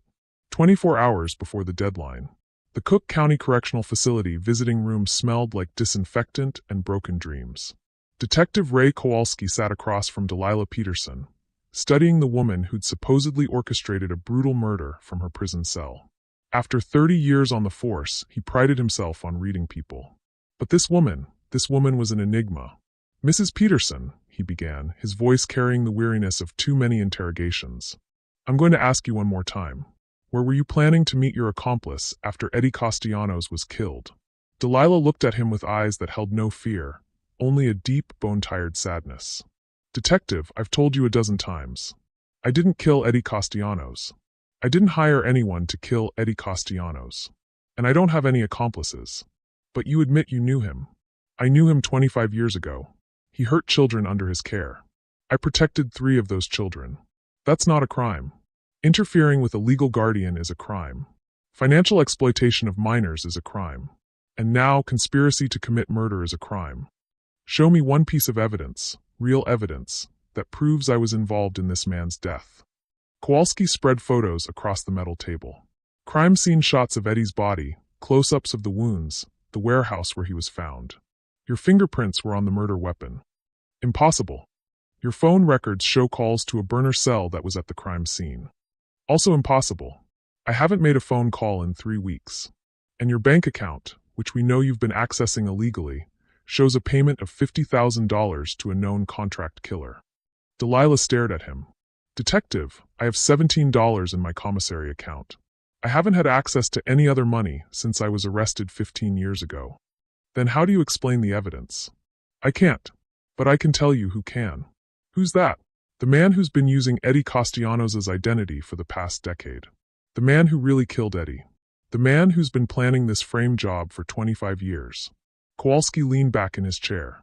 You're saying someone's been impersonating the victim? I'm saying Eddie Castellanos has been dead for a long time. And whoever killed him back then has been using his name, his connections, his resources to orchestrate the most elaborate revenge scheme I've ever heard of. That's quite a theory. Detective, 3 days ago, a man claiming to be Eddie Castellanos visited me in this prison. He told me he was planning something special for the 25th anniversary of our first meeting. Something that would ensure I died behind bars while my boys lived with the knowledge that they couldn't save me. Your boys? Daniel Rodriguez, Dr. Michael Chun, and Timothy Smith. 3 men I raised from children. 3 men who are walking into a trap right now because they think they're dealing with Eddie Castellanos. Kowalski's expression shifted slightly. You know where they are? I know where they're going. Pier 47. Tonight at midnight. And unless you help me stop this, they're going to die. Why should I believe you? Delilah reached across the table and grabbed his hand. Her touch was gentle but urgent, the touch of a woman who'd spent 25 years caring for others. Because in about 6 hours, you're going to get a call. Someone's going to report gunshots at Pier 47. And when you get there, you're going to find 3 bodies and enough planted evidence to make it look like they killed each other fighting over Eddie's inheritance money. And you know this how? Because I spent 5 years learning how monsters think. And this monster? He's been patient enough to wait 25 years for the perfect ending to his story. Kowalski studied her face. Something about her certainty, her calm acceptance of what was coming, made him believe her. Who is he? He asked quietly. If not Eddie Castellanos, then who? Delilah closed her eyes, her voice dropping to a whisper. Someone who was there that night 25 years ago. Someone who watched Eddie's operation get destroyed and decided he could do better. Someone who spent the last quarter-century building the perfect trap. A name, Mrs. Peterson. Give me a name. I don't know his real name, but I know what he called himself when he worked for Eddie.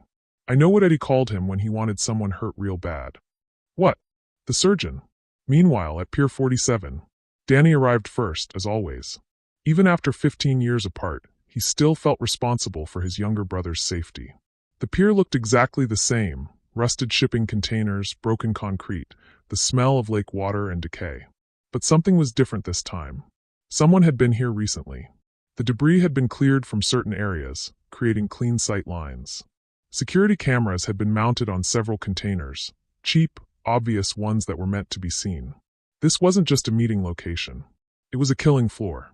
Mike appeared next, moving with the controlled precision of someone accustomed to life and death situations. He brought a medical bag. Old habits died hard. Feels wrong, he said without preamble. Too exposed. Too prepared. I know, but we don't have a choice. Tim emerged from between containers, his laptop bag slung over his shoulder. Even now, approaching what might be their deaths, he was working. I've been monitoring police frequencies. 3 units are staged 6 blocks away. They're waiting for something. Waiting for what? For us to die, probably. Then they'll come in and clean up the scene. Danny checked his watch. 11:47 p.m. He's late again. No, said a voice from the darkness. I'm exactly on time. The man who stepped into the light was not what any of them had expected. Tall, thin, with surgeon's hands and pale eyes that seemed to see too much. He wore an expensive suit despite the late hour, and carried himself with the confidence of someone accustomed to being obeyed. But he wasn't Eddie Castellanos. He was someone else entirely. "You're wondering who I am," the man said, his voice cultured, almost gentle. "The man who's been orchestrating your lives for 25 years. The man who killed Eddie Castellanos and took his place." "Why?" Danny asked, though part of him already knew. Because Eddie was wasteful. Sloppy. He hurt children for pleasure when he could have been molding them into something useful. He squandered opportunities, made enemies carelessly, left loose ends everywhere. "So you killed him." "I retired him. Permanently. Then I took over his operation and improved it. Made it more efficient. More profitable. More artistic." Mike stepped forward, his medical training making him study the stranger's movements, looking for weaknesses. "You're the one who's been impersonating him all these years. I've been perfecting his legacy." Eddie saw children as disposable toys. "I see them as investments. Raw material to be shaped into exactly what I need them to become." "And what did you need us to become?" Tim asked. The man smiled, and it was worse than any threat. "Successful. Powerful. Deeply attached to the woman who saved you. Perfect instruments for the most exquisite revenge imaginable." "Revenge for what?" "For costing me 25 years of my life. For destroying my mentor's operation. For proving that love could triumph over fear." His voice hardened. "For making me wait." "You're insane," Danny said. "I'm patient. Do you know how long it takes to build 3 separate identities? To monitor 3 growing boys, ensuring they receive the right opportunities, the right challenges, the right amount of success to make them worthy opponents? To plant the seeds that would grow into this moment." "What are you talking about?" Mike demanded. "Northwestern Medical School doesn't just accept anyone, Dr. Chen. Your application was enhanced by someone with connections on the admissions board. Someone who needed you to become exactly the kind of surgeon who could save lives under pressure." Mike's face went white. "And young Timothy, brilliant Timothy. Do you think it was coincidence that the right venture capitalists noticed your early work? That your company received funding from investors who never asked hard questions about your background?" Tim's hands were shaking now. "And Daniel. Sweet, justice-obsessed Daniel. Those landmark civil rights cases that made your career? The evidence that broke them open? The witnesses who suddenly developed courage to testify?" "You," Danny whispered. "Me. I've been your guardian angel for 25 years, boys. Shaping your paths, ensuring your success, making sure you became exactly powerful enough to make tonight meaningful." "What do you want?" Mike asked. "I want Delilah Peterson to die knowing that her 3 beloved sons chose to abandon her in her darkest hour. I want her to spend her final days believing that everything she sacrificed for was meaningless. That's never going to happen, isn't it? Let me paint you a picture of your choices." The man gestured to the shipping containers around them. "Hidden in these containers are 3 people. Sarah Chen. Yes, young Michael's sister is still alive, though Eddie's associates have had her for 15 years. She's become quite useful, actually. Very skilled at extracting information from reluctant subjects." The brothers exchanged horrified glances. "Also present, though not for much longer, is Detective Raymond Kowalski, the man currently investigating your mother's case. He's been asking inconvenient questions. Tonight, he dies in a tragic shootout between 3 desperate fugitives and a corrupt businessman." "And the third?" Danny asked, though he dreaded the answer. "A little girl named Maria Santos. 8 years old. Reminds me very much of young Timothy at that age. Brilliant, trusting, completely innocent. She'll die slowly and painfully unless you make the right choice." "What choice?" "Leave. Walk away. Let Detective Kowalski die. Let little Maria die. Let Sarah Chen die. Save yourselves and abandon your principles, just like your mother abandoned you to that pier 25 years ago." "She didn't abandon us," Tim said fiercely. "She saved us." "Did she? Then why did you spend 15 years hiding from each other? Why did you build new identities instead of fighting for her? Why did you let her rot in prison while you built comfortable lives?" The words hit like physical blows because they contained just enough truth to hurt. "We were children," Mike said. "We did what we had to do to survive. You were cowards. Just like you're going to be cowards tonight." "No," Danny said quietly. "We're not. Think carefully, Daniel. You can walk away right now. All 3 of you. I'll even give you a head start, say, 10 minutes before I call the police and tell them where to find Detective Kowalski's body and the evidence that will finally, conclusively prove your mother's guilt. Or you can try to play hero. Try to save people you don't even know. And die in the process, knowing that your mother will spend her final years believing she raised 3 men who threw their lives away for strangers instead of fighting to clear her name. It was perfect. Either choice destroyed everything Delilah had tried to teach them. Either choice proved that love wasn't stronger than fear after all. There's a third option, Tim said suddenly. Is there? We kill you. Here. Tonight. End this once and for all. The man laughed. With what? You came unarmed to a meeting with a mass murderer. Very trusting of you. We don't need weapons, Mike said, his surgeon's knowledge of human anatomy making him dangerous in ways the stranger hadn't considered. Actually, you do. Because I'm not alone. Lights blazed to life around the pier, illuminating armed figures positioned throughout the container maze. At least a dozen men, all carrying military-grade weapons, all with clear lines of fire. Now you're beginning to understand, the man said. This was never about giving you choices. This was about making you watch as everyone you care about dies because you weren't strong enough, smart enough, or ruthless enough to stop me. Why? Danny asked desperately. Why go to all this trouble?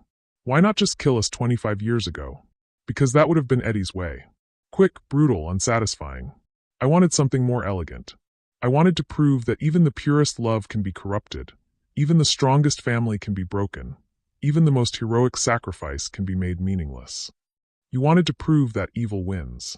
I wanted to prove that good is an illusion, that everyone breaks eventually, that your mother's great act of love was ultimately pointless because it produced 3 men who would abandon everything she taught them the moment things got difficult. You're wrong, Mike said. Am I? Then prove it. Save Detective Kowalski. Save little Maria. Save Sarah Chun. Die heroically, knowing that your mother will never learn the truth about this night, never know that you died trying to do the right thing. She'll know, Tim said quietly. How? Because someone's going to survive to tell her. The man's confident expression flickered for just a moment. No one survives tonight. That's not how this story ends. It's not how your story ends, Danny corrected. But it's not your story anymore. It stopped being your story the moment you underestimated what 25 years of love can build. What are you talking about? You spent 25 years watching us, manipulating us, shaping us into the men you needed us to become. But you forgot something important. Which is, we were watching too. The lights around the pier began to flicker and die, one by one. In the distance, sirens wailed, not just 3 units, but dozens. Tim, Mike asked. I've been monitoring this operation for weeks, Tim said, pulling out what looked like a smartphone but was actually a sophisticated hacking device. Every camera, every communication system, every piece of electronic equipment you've deployed here. I've had access to all of it. The police frequency monitoring, Danny added. Tim wasn't just listening. He was broadcasting. Every word this man just said was transmitted live to every law enforcement agency in the city. The man's face contorted with rage. Impossible. I control the communication systems here. You control the systems Eddie Castellanos installed, Mike said. But you're not Eddie Castellanos. You don't think like him, you don't plan like him, and you sure as hell don't understand loyalty like him. What does that mean? It means Sarah Chun wasn't your prisoner for 15 years, Danny said. She was your partner. And 3 days ago, she decided she was tired of being afraid. From behind one of the shipping containers, a woman emerged. Older now, hardened by years of surviving in a world of monsters, but unmistakably the 19-year-old girl who'd swung a crowbar to save her little brother. Hello, Marcus, she said to the man who'd tormented them all for 25 years. It's time to pay for what you did to my family. Marcus, not Eddie, never Eddie, stared at her in shock. You were supposed to be contained. Control.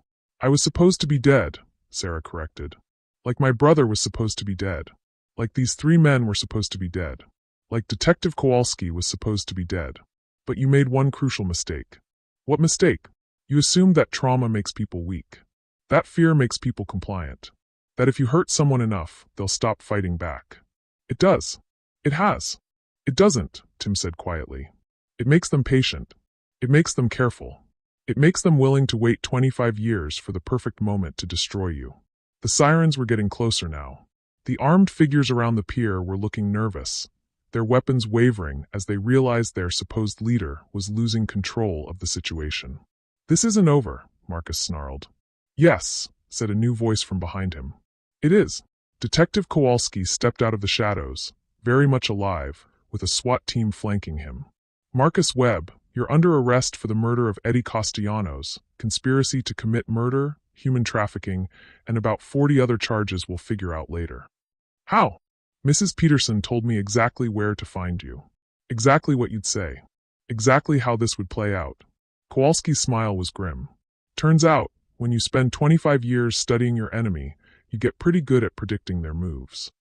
As the SWAT team moved in, Marcus looked at the three men he'd spent a quarter-century molding into instruments of his revenge.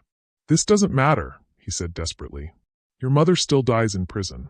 The evidence against her is ironclad. Actually, Danny said, pulling out a folder thick with legal documents, the evidence against her just got a lot more complicated. See, when you confessed to killing Eddie Castellanos, which you just did on live broadcast to every law enforcement agency in the state, you kind of undermined the whole Delilah Peterson is a murderer narrative. And when you detailed your 25-year impersonation scheme, Mike added, you provided reasonable doubt for every crime she's been convicted of. And when you admitted to manipulating evidence, bribing officials, and controlling witnesses, Tim finished, you basically handed us a get-out-of-jail-free card for the woman who raised us. Marcus's face was a mask of pure hatred as the handcuffs clicked around his wrists. You think you've won? You think this is over? I have resources, connections, people who... Had, Sarah interrupted. You had those things. But your people were Eddie's people first. And Eddie's people have been very interested to learn that their boss has been dead for years and someone's been stealing from their operations. Turns out, Kowalski added, there's no honor among thieves. But there's definitely vengeance. As Marcus was led away, still screaming threats and promises of retribution, the three brothers found themselves standing together on the same pier where their childhood had ended 25 years earlier. Is it really over? Mike asked. The charges against Mama D will be dropped by morning, Danny confirmed. Marcus's confession, combined with the evidence we've been gathering for years, will clear her of everything. And us? Tim asked. We've been living under false identities for 15 years. Technically, we're criminals too. Technically, Detective Kowalski said, having overheard. You're victims who did what they had to do to survive. The statute of limitations on identity fraud is 7 years. You're in the clear. So what happens now? Mike asked. Now, Danny said, we go home. All of us. Together. And Sarah? Tim looked at the woman who'd helped them bring down their tormentor. What happens to her? Sarah Chin smiled. The first genuine smile any of them had seen from her in 25 years. Now I get to live without looking over my shoulder. Now I get to find out what it's like to be free. We all do, Mike said quietly. But even as they savored their victory, even as they prepared for their reunion with the woman who'd saved them all those years ago, a shadow of doubt remained. Marcus Webb was in custody. His operation was dismantled. The evidence against Delilah was invalidated. But 25 years of careful planning doesn't unravel overnight. And Marcus Webb was the kind of man who planned for contingencies. Somewhere in the darkness, those contingencies were beginning to activate. The war was won. But the final battle was yet to come. 6 hours after Marcus Webb's arrest. The call came at 4:37 a.m., while Danny was completing paperwork at the police station. The number was blocked, but something in his gut told him to answer. Daniel Rodriguez, he said wearily. Hello, Daniel. The voice was electronically distorted, but the tone was calm, professional. By now you're probably feeling quite pleased with yourself. Marcus Webb is in custody. Your mother's charges will be dropped. You've won. Danny's blood went cold. He gestured frantically to Detective Kowalski, who immediately began tracing the call. Who is this? I'm the contingency plan. The failsafe Marcus put in place years ago, just in case something like tonight ever happened. Marcus is finished. His operation is destroyed. Marcus's operation, yes. But not his legacy. You see, Daniel, when you spend 25 years building something as elaborate as what Marcus built, you don't put all your eggs in one basket. What do you want? I want you to listen very carefully. Your mother has been transferred from Cook County Correctional to an undisclosed location. She is safe for now. But her continued safety depends entirely on your cooperation. Danny's hands were shaking now. Mike and Tim, who'd been waiting in the police station lobby, came running when they heard him shout. Prove she's alive, Danny demanded. Of course. There was a brief pause, then a familiar voice came on the line. Danny? Baby, is that you? Mama D. Danny nearly dropped the phone. Are you okay? Where are you? I'm somewhere safe, baby. But Danny, listen to me. Don't do whatever they're asking you to do. Don't you dare sacrifice yourselves for me again. Mrs. Peterson, the distorted voice returned, is being held in a location that will become very dangerous very quickly unless certain conditions are met. What conditions? Mike had grabbed the phone, putting it on speaker so all three brothers could hear. Simple. Marcus Webb dies in police custody tonight, and the three of you disappear forever. That's not going to happen, Tim said immediately. Isn't it? Let me explain the situation more clearly. Mrs. Peterson is currently in a building rigged with enough explosives to level a city block. If Marcus Webb lives to see sunrise, the building explodes. If any of you contact law enforcement about this call, the building explodes. If you're not on a plane out of the country by tomorrow night, the building explodes. You're insane, Danny said. I'm practical. Marcus spent 25 years creating a masterpiece of revenge. I won't allow that masterpiece to be undone by three meddlesome boys and an idealistic detective. Detective Kowalski grabbed the phone. This is Detective Ray Kowalski, Chicago PD. If you harm that woman, Detective, you're exactly the person I wanted to speak with. You have a choice to make. Either Marcus Webb has a tragic accident in custody tonight, or a beloved community advocate dies in a terrorist explosion that will be blamed on international extremists.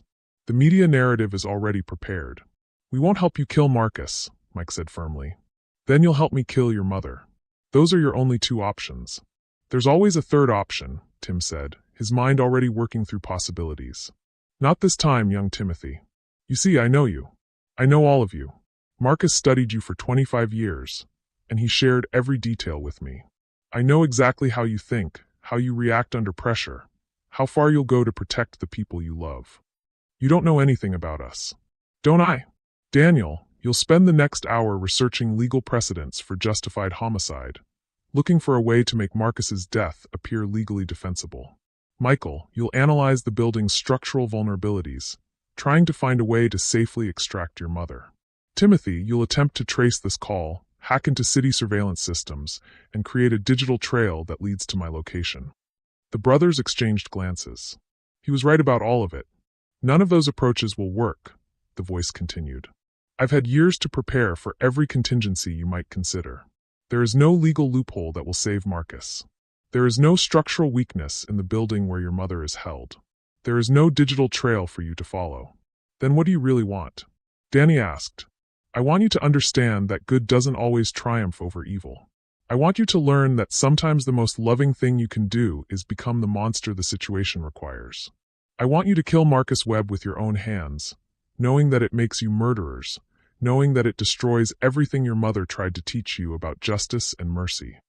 And if we do, Mike asked quietly, then your mother lives, and you spend the rest of your lives knowing that her life was purchased with blood, that her freedom came at the cost of your souls.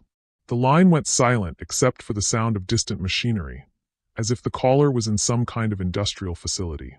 You have 6 hours, the voice said finally. Marcus Webb dies by sunrise, or your mother dies with him. And gentlemen, don't think about sacrificing yourselves instead. The explosives are connected to biometric sensors that monitor Mrs. Peterson's vital signs. If she experiences the trauma of watching her children die, her heart rate will spike beyond acceptable parameters, and the building explodes anyway. You've thought of everything, Tim said bitterly. I've learned from Marcus's mistakes. He gave you too many choices, too many opportunities to find a third option. I'm giving you exactly 2 paths, become killers or become orphans. The line went dead. The 3 brothers stood in stunned silence, the weight of an impossible choice settling on their shoulders like lead blankets. We can't kill Marcus, Mike said finally. Even to save her. She'd never forgive us. We can't let her die either, Danny added. Not after everything we've been through to get her back. There has to be another way, Tim insisted. There's always another way. Detective Kowalski had been listening to the entire conversation, his face grave. Boys, I've seen a lot of desperate people make a lot of desperate choices. But I've never seen anything like this. What are you saying? I'm saying that sometimes, when you're dealing with a monster, the only way to protect innocent people is to become a little bit monstrous yourself. You're suggesting we actually kill Marcus? Danny stared at him in shock. I'm suggesting that Marcus Webb is a mass murderer who's destroyed hundreds of lives over the past quarter century. If he has an accident in custody, the world becomes a safer place. That's not justice, Mike protested. That's vigilante murder. Is it? Or is it the only way to save an innocent woman's life? It's what he wants, Tim said suddenly. Don't you see? This whole thing. The impossible choice, the moral corruption, the pressure to become killers. It's exactly what Marcus planned from the beginning. What do you mean? He studied us for 25 years. He knows exactly what we'd do in this situation. He knows we'd choose to save Mama D no matter what it cost us. He knows we'd become the very thing she taught us to fight against if it meant keeping her alive. So what's the alternative? Danny asked desperately. Let her die to preserve our moral purity? No, Tim said, his voice gaining strength. We find the third option he says doesn't exist. How? By doing what we've always done. By working together. By remembering what she taught us about thinking like a family instead of thinking like individuals. Mike nodded slowly. She always said that when you're facing an impossible choice, it usually means you're asking the wrong question. What's the right question? Danny asked. Not, how do we save Mama D without killing Marcus, Tim said. But, how do we save everyone without becoming monsters? That includes Marcus? That includes everyone. Even the people who don't deserve it. Even the people who've hurt us. Because that's what she taught us. That love means choosing compassion even when it's hard, especially when it's hard. Detective Kowalski shook his head. Boys, that's admirable in theory, but in practice? In practice, it's exactly what she'd do, Mike interrupted. If Mama D were in our position, she wouldn't choose between saving an innocent life and corrupting her soul. She'd find a way to do both. How? I don't know yet, but I know we can figure it out together. Danny looked at his brothers. These men he'd grown up with, fought alongside, been separated from for 15 years. They'd been through hell together and apart, but they'd never stopped being family. Okay, he said. What do we know about this mysterious caller? Tim pulled out his laptop. He's using military-grade encryption, but he made one mistake. When he played Mama D's voice, there was background noise. Industrial machinery, like he said, but specific machinery. What kind? Printing presses. The kind they use in large-scale document production. Like what? Like a government facility. Or a newspaper. Or, Tim's eyes widened. Or a place that prints official documents. Legal forms, court papers, police reports. You think he's in a courthouse? Mike asked. Not a courthouse. A records facility. Somewhere they store and reproduce legal documents. Danny's lawyer brain kicked into gear. If he's been manipulating evidence for 25 years, he'd need access to official document production. Somewhere he could create fake police reports, false court orders, bogus legal papers. Cook County Records Facility, Detective Kowalski said suddenly. It's the only place in the city with that kind of equipment and that level of access to official systems. That's where Mama D is? More likely, that's where our mystery caller is operating from. But if he's got explosive devices connected to her location, he'd need to be somewhere he could monitor them remotely. Tim, can you hack into the facility's security systems? Mike asked. Already working on it. Tim's fingers flew across his keyboard. Security cameras show multiple vehicles in the parking lot despite the facility being officially closed.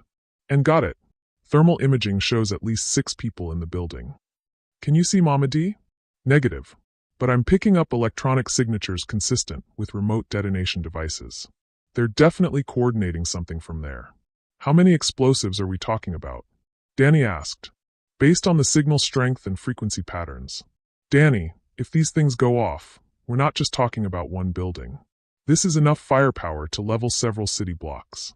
The magnitude of the threat was staggering. This wasn't just about saving Delilah anymore. This was about preventing a terrorist attack that could kill hundreds of innocent people. We need backup, Detective Kowalski said. SWAT team, bomb squad, FBI. No, all 3 brothers said simultaneously. If they detect law enforcement involvement, they'll detonate everything immediately, Mike explained. We have to handle this ourselves. 3 civilians against at least 6 armed terrorists? That's suicide. Not 3 civilians, Danny corrected. A trauma surgeon who's performed operations under combat conditions, a cybersecurity expert who's spent 15 years preparing for exactly this kind of scenario, and a civil rights attorney who's made a career out of facing impossible odds. Plus, Tim added, We have something they don't expect. What's that? We know how Marcus thinks. We know how he trained his people. We know what they're planning because we've been studying their methods for 25 years. And most importantly, Mike said, we know why we're fighting.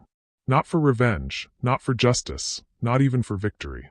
We're fighting for love. For family.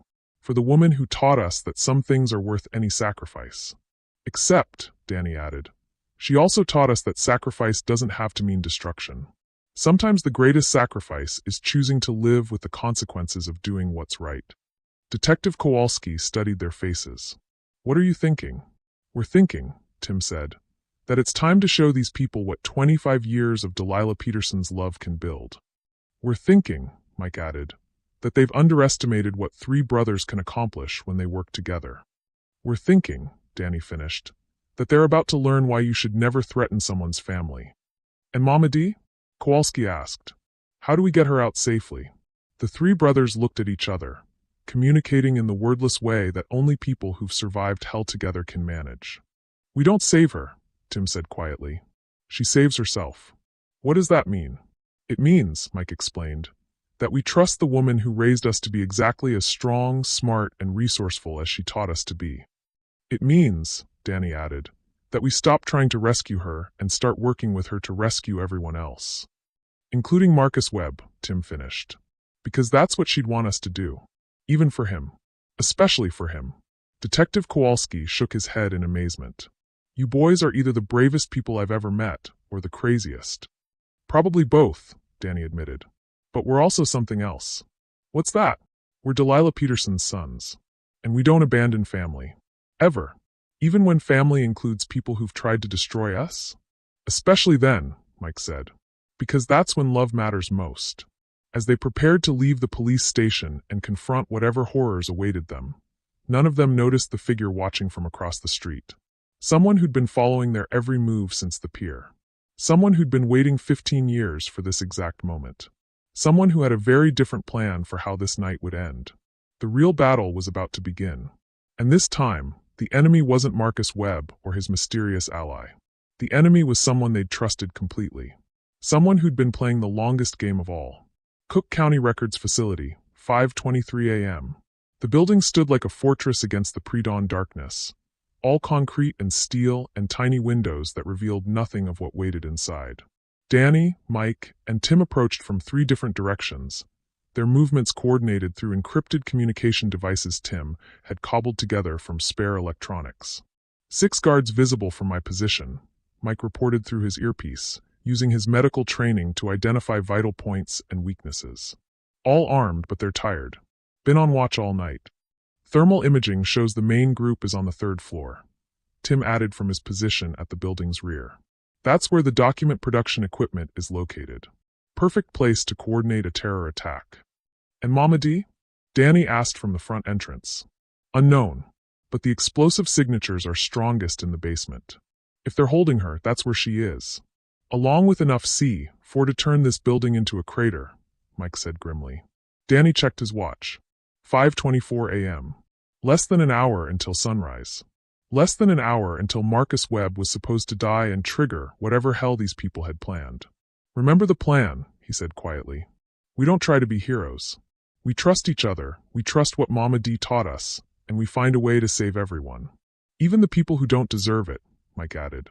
Especially them, Tim confirmed. Because that's what love looks like. They moved simultaneously, each taking their assigned entry point. But as Danny approached the front door, a figure stepped out of the shadows. Hello, Daniel. Danny spun around, his heart stopping as he recognized the voice. Detective Sarah Chen stood before him, but she looked different. Harder. Armed. Dangerous. Sarah, what are you doing here? The same thing you're doing. Trying to save the day. Her smile was cold, nothing like the warm expression she'd worn at the pier just hours earlier. Though I suspect we have very different definitions of what that means. You're supposed to be at the police station, giving your statement. I was. I finished. Now I'm here to finish something else. She pulled out a gun, pointing it directly at his chest. Something I should have finished 25 years ago. Danny's mind raced, trying to understand what was happening. Sarah, what's going on? We're on the same side. Are we? Tell me, Daniel, Do you remember what happened to my little brother? Michael? We saved him that night on the pier. You both got away safely. Sarah's laugh was bitter, broken. Safe? You think we were safe? Do you have any idea what happens to children who cross people like Eddie Castellanos? What happens to families who interfere with their operations? Sarah, my brother didn't make it home that night, Daniel. He died in my arms 3 blocks from the pier, bleeding from internal injuries Eddie's men had given him before we ever arrived. Died whispering your names, asking why the big boys couldn't save him. The words hit Danny like physical blows. But you said he was okay. You helped us. You worked with us to bring down Marcus. I worked with you to get close enough to destroy you. All of you. The 3 boys who promised to protect my baby brother and failed. The woman who convinced you that love was stronger than violence, when clearly it wasn't. Danny felt the world tilting around him. You've been planning this for 25 years? I've been surviving for 25 years. Do you know what I had to do to stay alive after that night? What I had to become? The people I had to work for, the things I had to endure, just to get close enough to the power structure that destroyed my family. Sarah, please. I became Marcus Webb's protege. His student. His most trusted lieutenant. For 15 years, I learned everything he knew about manipulation, about patience, about building the perfect revenge. You're the contingency plan, Danny realized. You're the one who called us. I'm the one who orchestrated everything. Marcus thought he was using me, but I was using him. Every move he made, every plan he developed, every moment of his 25-year campaign against your family. I was there guiding it, shaping it, making sure it would lead to this moment. What moment? The moment when Delilah Peterson watches her 3 precious sons die knowing that their deaths are her fault. That if she'd chosen differently 25 years ago, if she'd taken Eddie's money and turned her back on 3 strange children, none of this would have happened. Danny's earpiece crackled with urgent voices. Mike and Tim had encountered resistance inside the building. They needed backup. You're not going in there, Sarah said, reading his expression. This is where your story ends. Why? What did we ever do to you except try to help? You made me believe in hope. You made my brother believe that good people existed, that someone would come to save him when the monsters came calling. You made us both believe that love could triumph over evil. And when we couldn't save him? When you couldn't save him, I learned the truth. That hope is a lie. That love is weakness. That the only way to survive in this world is to become more ruthless than the people who hurt you. That's not what Mama D would want you to learn. What Delilah Peterson wants is irrelevant. What matters is what she's going to learn tonight. That her precious philosophy of love and sacrifice leads only to death and destruction. Sarah's gun never wavered, but Danny could see something in her eyes. Pain, doubt, the ghost of the 19-year-old girl who'd swung a crowbar to save her brother. Sarah, listen to me. You're right that we failed you 25 years ago. We were just kids ourselves, but that's no excuse. We should have protected Michael better. We should have made sure both of you got home safely. Pretty words. But they don't bring back the dead. No, they don't. But maybe they can prevent more death. Maybe they can help you choose a different path than the one that's brought you here. There is no other path. There's only revenge. Is that what Michael would want? Your little brother, who died whispering our names. Would he want his sister to become a killer? Sarah's composure cracked slightly. Don't you dare use his memory to. To what? To remind you that he loved you? That he trusted you to make good choices even after he was gone? That he'd want you to choose hope over hatred? Hope killed him. No, Danny said quietly. Evil killed him. The same evil you're serving now. The same evil Mama D has spent her whole life fighting. Inside the building, an explosion rocked the structure. Danny's earpiece filled with static, then Tim's voice, urgent and strained. Danny, where are you? They've got Mike. They're going to execute him in front of Mama D unless we surrender. Sarah smiled coldly. Time's up, Daniel. Your family is about to learn what real consequences look like. Let me help them. Please. You want revenge? Take it out on me. But don't punish them for my failures. Oh, but that's the beauty of it. You see, I'm going to let you go inside. I'm going to let you try to save them. And I'm going to let you fail spectacularly, because I've rigged every possible outcome to end in tragedy. She stepped back, gesturing toward the building with her gun. Go ahead. Run to their rescue. Try to be the hero your mother raised you to be. It won't matter. Every choice you make leads to the same ending. Everyone you love dies, and you live with the knowledge that your failures caused their deaths. Danny stared at her, seeing not the hardened killer she'd become but the frightened girl she'd once been. There's another choice, Sarah. There's always another choice. Not this time. Yes, this time. You can choose to honor your brother's memory by protecting innocent people instead of destroying them. You can choose to become the person he believed you could be instead of the person Marcus Webb taught you to be. It's too late for that. It's never too late. Mama D taught us that. Even at the last moment, even when it seems impossible, you can choose love over hatred. You can choose to save instead of destroy. For a moment, just a moment, something flickered in Sarah's eyes. Something that looked like the girl who'd once loved her little brother more than life itself. Then it was gone, replaced by cold determination. Go, she said. Go try to save them. Go fail like you failed my brother. And when it's over, when everyone you love is dead, remember that it was your choice to believe in hope that killed them. Danny looked at her one last time, memorizing her face, seeing the pain beneath the anger, the grief beneath the hatred. I'll remember, he said quietly. But I'll also remember something else.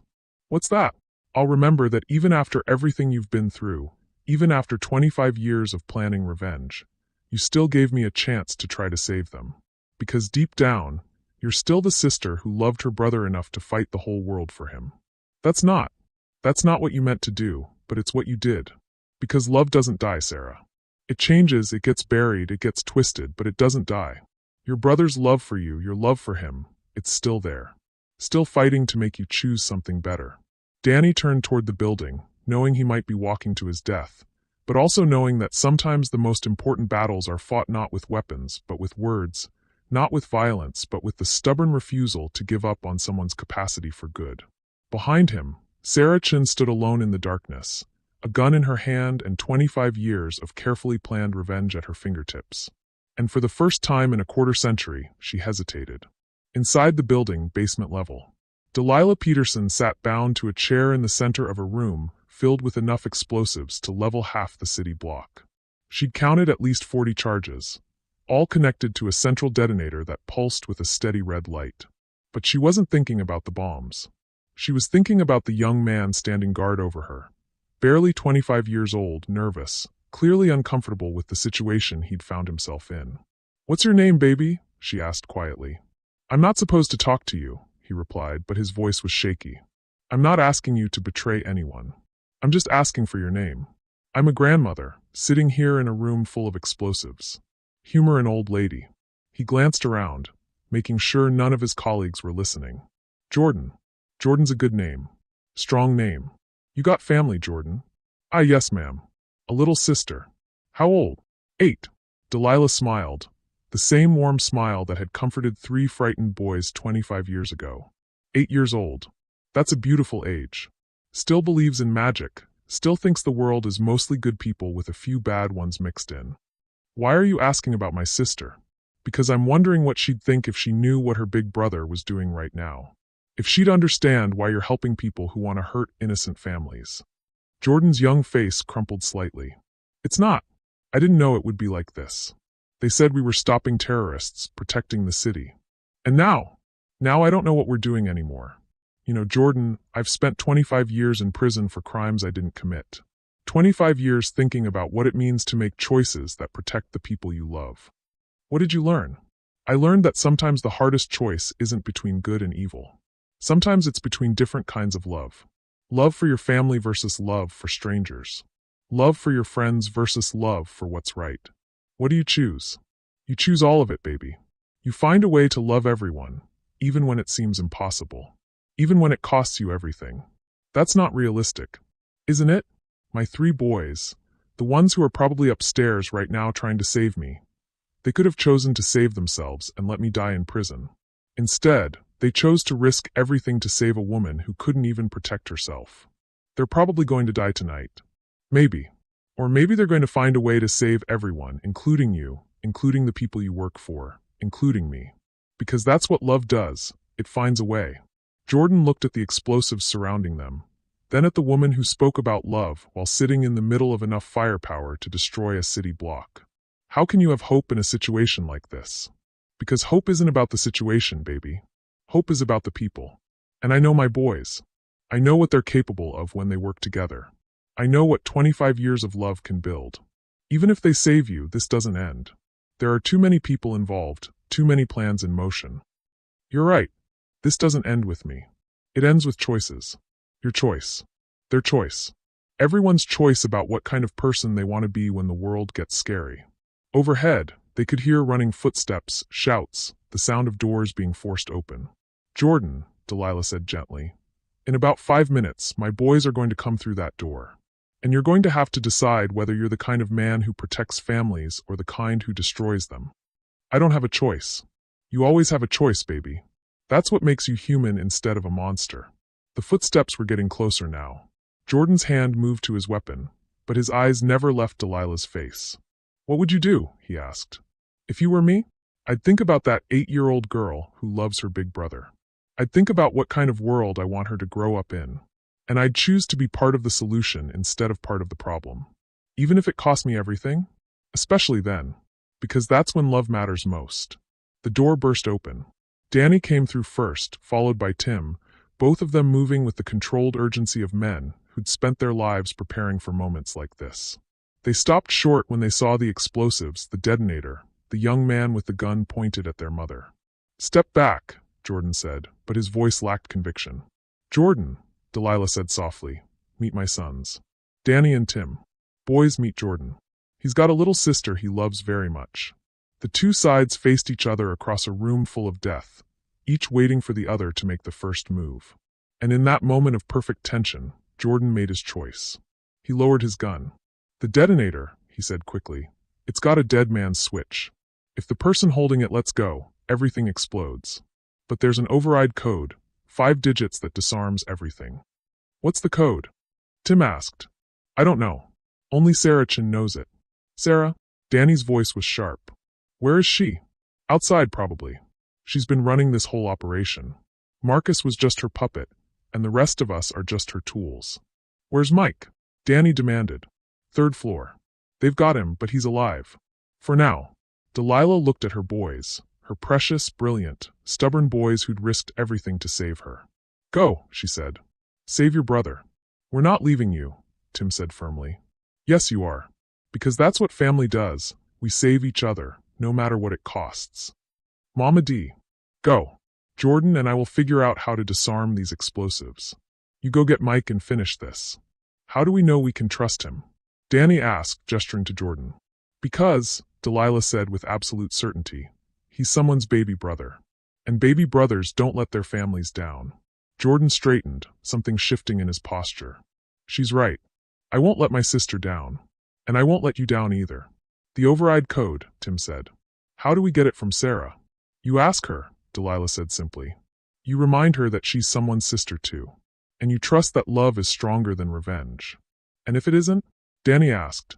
Then we'll find another way. We always do. As her boys disappeared up the stairs to save their brother, Delilah turned to Jordan with a grandmother's smile. Now then, baby, tell me about this detonator. And let's see if an old lady and a young man can save a city. Outside the building, Sarah Chin stood in the shadows, her finger hovering over the remote detonator that would end everything. 25 years of planning. 25 years of pain. 25 years of waiting for justice. All she had to do was press one button. But Danny's words echoed in her mind. Love doesn't die, Sarah. It changes, it gets buried, it gets twisted, but it doesn't die. Her hand trembled. Inside the building, her enemies were trying to save each other, trying to save her, trying to save everyone. Just like someone should have saved her little brother 25 years ago. Just like someone still could save her now. If she chose to let them. If she chose love over revenge. If she chose to honor her brother's memory by protecting innocent people instead of destroying them. The detonator felt impossibly heavy in her hand. The choice felt impossibly hard. But for the first time in 25 years, Sarah Chin allowed herself to hope that maybe, just maybe, there was still time to choose differently. Time to choose love. Time to choose life. Time to choose the person her little brother had believed she could be. 3rd floor, 5:47 a.m. Danny and Tim found Mike bound to a chair in the center of the document production facility, surrounded by Marcus Webb's remaining operatives. But something was wrong with the scene. The guards looked nervous, uncertain, constantly checking their phones and glancing toward the windows. They're waiting for orders, Tim whispered through his earpiece. Orders that aren't coming. Marcus Webb himself sat slumped in a wheelchair, barely conscious from pain medication. But his pale eyes were alert and focused on the brothers who'd destroyed his life's work. You're too late, Marcus said, his voice weak but venomous. Sarah's already triggered the countdown. In 13 minutes, this entire block becomes a crater, and your mother's body will never be found. We'll see about that, Danny said, moving toward Mike. Stop! One of the guards raised his weapon. One more step, and we execute him now. But Mike was looking at something behind the guards, his surgeon's eyes picking up details others missed. Danny, he said quietly, look at their hands. Danny followed his brother's gaze and saw what Mike had noticed. The guard's hands were shaking. Not with nervousness, but with withdrawal symptoms. You haven't been paid in weeks, have you? Tim realized. Sarah's been cutting you loose, one by one, eliminating witnesses to her real plan. The lead guard's facade cracked slightly. She said the money was coming. She said after tonight. After tonight, you'd all be dead, Mike interrupted. She never intended any of you to survive. You're loose ends, just like Marcus. Marcus's eyes widened with understanding. That bitch. She's been planning to eliminate all of us from the beginning. The question is, Danny said, addressing the guards, do you want to die for someone who's already written you off? Or do you want to live to see your families again? The guards exchanged uncertain glances. Their leader, a man in his 40s with tired eyes and calloused hands, lowered his weapon slightly. What are you offering? A chance to do the right thing. Help us stop Sarah, help us save innocent lives, and maybe, just maybe, find a way to redeem yourselves. And if we don't, then you die here, tonight, as pawns in someone else's revenge fantasy. Your families will remember you as terrorists. Your children will grow up ashamed of their father's name. It was Tim who sealed the deal. Or you can be the men who helped prevent a terrorist attack. The men who chose to protect families instead of destroying them. The lead guard looked at his men, saw the doubt in their faces, the longing for a way out of the nightmare they'd found themselves in. Cut him loose, he told one of his subordinates, gesturing toward Mike. Sir, you heard me. Cut him loose.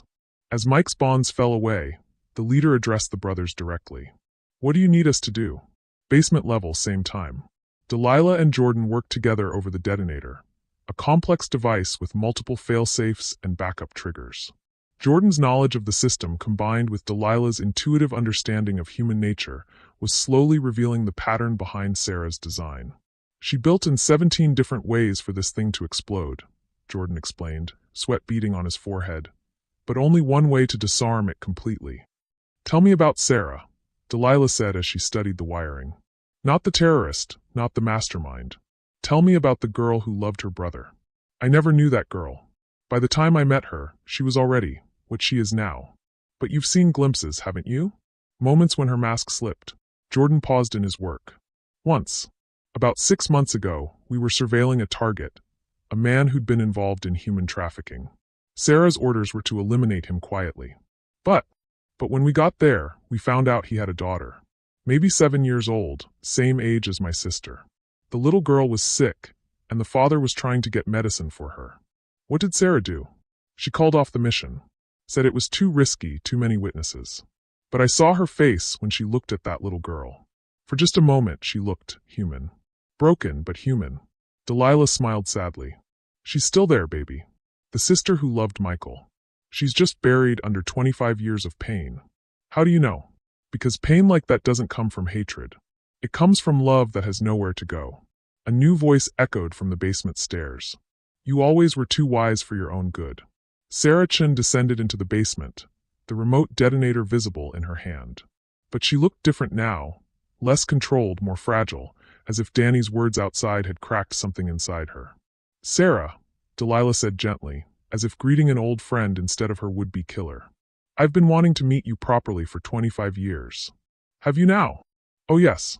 The girl who loved her brother so much she'd fight the whole world for him. I've always wanted to thank her. Thank her? For what? For trying to save him. For being exactly the kind of sister I'd want my boys to have. Sarah's composure wavered. I failed him. He died because I wasn't strong enough, smart enough, fast enough. He died because evil men made evil choices. That's not your fault, baby. Don't call me that. Don't you dare call me that. Why not? Because it reminds you that you're someone's child too? Someone's precious daughter who deserves love and forgiveness. Because I'm a monster. I've spent 25 years becoming exactly the kind of person who destroyed my family.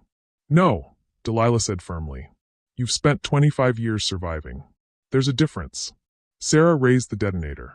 In 6 minutes, this building explodes. In 6 minutes, your precious boys die knowing they couldn't save you. Again. And you'll die too. Good. I've been dying for 25 years anyway. What about Jordan here? What about his little sister who loves her big brother? What about all the innocent people in the surrounding buildings? Collateral damage. Is that what Michael was? Collateral damage in someone else's war. Sarah's hand trembled. Don't. He was 8 years old, Sarah. 8 years old, and he died believing in heroes. Died whispering the names of 3 boys he thought could save him. They couldn't. No one could. But you could save others. You could choose to be the hero Michael believed in. It's too late for that. It's never too late. That's what love means. It's never too late to choose something better. Jordan stepped forward, his young face earnest. Ma'am, I know I don't have the right to ask this, but I have an 8-year-old sister. Just like your brother was. And she believes her big brother is a hero. Don't make her wrong about that. Sarah looked at him, seeing perhaps the boy her brother might have become, the man he might have grown into. The override code, she whispered. What? Delilah asked gently. The override code is his birthday. Michael's birthday. July 15th, 2000. 71520. Jordan's fingers flew over the detonator keypad. The steady red light shifted to yellow, then green. The basement fell silent except for the hum of ventilation systems. The bombs are disarmed, Jordan announced. Sarah sank to her knees, the weight of 25 years of hatred suddenly lifted from her shoulders. What have I done? Dear God, what have I done? Delilah knelt beside her, pulling the younger woman into a grandmother's embrace. You've chosen love, baby. Finally, after all these years, you've chosen love. 3rd floor, 5:52 a.m. The reunion was interrupted by Mike's voice over the intercom system. All clear up here. The remaining operatives have surrendered. Marcus is in custody and everyone's safe. Danny's voice followed. Mama D, we're coming down. You bring everyone, Delilah called back. Everyone, you hear me? Even the people who made mistakes. Especially them. Cook County Records Facility, main floor, 6:15 a.m. As the sun rose over Chicago, the building that had nearly become ground zero for a terrorist attack instead became a scene of unexpected reconciliation. Police and emergency responders filled the facility, but the real drama was happening in a small circle of people who'd spent 25 years locked in a cycle of pain and revenge. Delilah Peterson sat in a chair someone had brought from an office, surrounded by her 3 sons. But the circle also included Sarah Chun, Jordan, and the other former guards, even Marcus Webb in his wheelchair, all of them looking like survivors of a war that had finally ended. Detective Kowalski approached with official paperwork. Mrs. Peterson, I have some news. Based on tonight's revelations and Marcus Webb's confession, all charges against you have been dropped. You're a free woman. What about them? She asked, gesturing to Sarah and the others. That's complicated. There are serious charges to consider. Detective, Delilah said with quiet authority, these people made choices tonight that saved hundreds of lives. That should count for something. It will. But there will still be consequences. Sarah looked up from where she'd been sitting in stunned silence. I'm ready to face them. I've been running from consequences for 25 years. It's time to stop. Sarah, Mike said gently, you don't have to face them alone. What do you mean? We mean, Danny added, that you're part of this family now. Part of this story. And families stick together. Even after everything I've done? Especially after everything you've done, Tim said. Because that's what love looks like. It doesn't abandon people when they're at their worst. Delilah smiled, seeing her life's work reflected in her son's words. Boys, I think it's time we went home. All of us? Mike asked, looking at Sarah, Jordan, and the others. All of us, Delilah confirmed. Because home isn't a place, babies. It's wherever family chooses to gather. 6 months later, Delilah's house. The small 2-bedroom house where it all began had been expanded and renovated, funded by the boys' success, and designed to accommodate an unusual but loving extended family. The kitchen table that once barely fit 4 people now stretched to accommodate 8, sometimes 10 when Jordan brought his sister for weekend visits. Sarah Chun, now Sarah Peterson Chun, having been legally adopted by Delilah at age 44, was completing her community service by running a program for at-risk youth. Her first-hand knowledge of how trauma could lead to destructive choices made her uniquely qualified to help others find different paths. Jordan worked as a counselor in the same program, his experience on both sides of the law giving him credibility with young people who'd lost faith in the system. Even Marcus Webb, confined to a wheelchair and facing a long prison sentence, received regular visits from the family. Not because they'd forgiven him, forgiveness was still a work in progress, but because Delilah believed that everyone deserved to know they weren't completely alone in the world. You know what's funny? Danny said one Sunday evening as they all gathered around the expanded dinner table. When I was a kid, I used to dream about having a normal family. And now, Mike asked, now I realize normal is overrated. This, he gestured around the table, this is so much better than normal. This is love, Delilah said simply.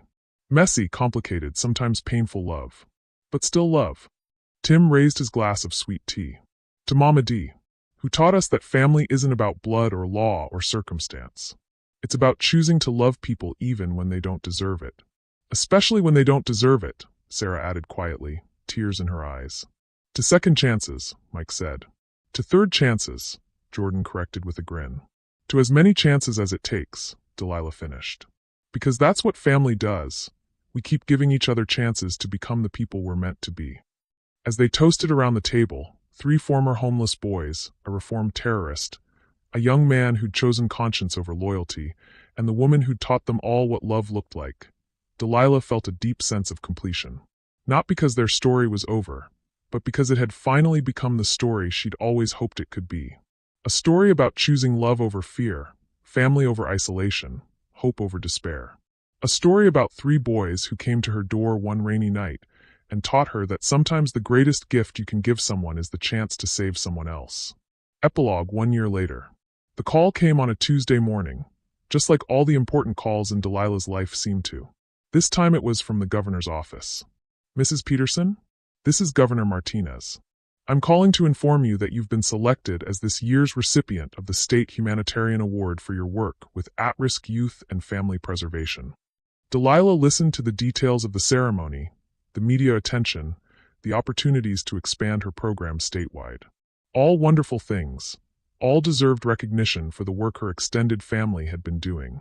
But what made her smile wasn't the award itself. It was the sound of laughter from the kitchen, where Sarah was teaching Jordan's sister how to make pancakes while Danny, Mike, and Tim argued good-naturedly about whose turn it was to do dishes. It was the sound of family, chosen family, built from broken pieces and held together with stubborn love. It was the sound of her life's work, proving that there's no such thing as a throwaway person, no such thing as a hopeless case, no such thing as a family that can't be healed with enough patience and love. Governor Martinez, she said finally, I'd be honored to accept that award. But I want you to know something. What's that, Mrs. Peterson? I didn't do any of this alone. Everything good that's come from our work, every life that's been saved or changed or healed, it happened because a group of broken people chose to love each other back to wholeness. That's beautiful, Mrs. Peterson. That's family, Governor. Real family. The kind you choose and build and fight for every single day. As Delilah hung up the phone and walked toward the sound of her children's laughter, she thought about that rainy night 26 years ago when 3 scared boys had knocked on her door. She'd thought she was saving them. She'd had no idea they were saving her too. She'd had no idea they were all saving each other. That's what love does, she reflected. It saves everyone it touches, especially when they don't think they deserve it. Even when they don't think it's possible. Even when it takes 25 years and almost costs everything. Love finds a way. Love always finds a way. What did this story teach you about the power of unconditional love to transform lives? About the courage it takes to choose family over fear, hope over despair? Drop your thoughts in the comments and subscribe for more stories that will change how you see the world. Because every one of us has the power to be someone's Delilah Peterson. Someone's lifeline when the storms of life threaten to drown them. Someone's proof that love really can conquer all. The question isn't whether you're strong enough to save someone. The question is whether you're brave enough to let someone save you. This story is dedicated to every person who has ever chosen to love someone back to life, and to everyone still waiting for their chance to come home.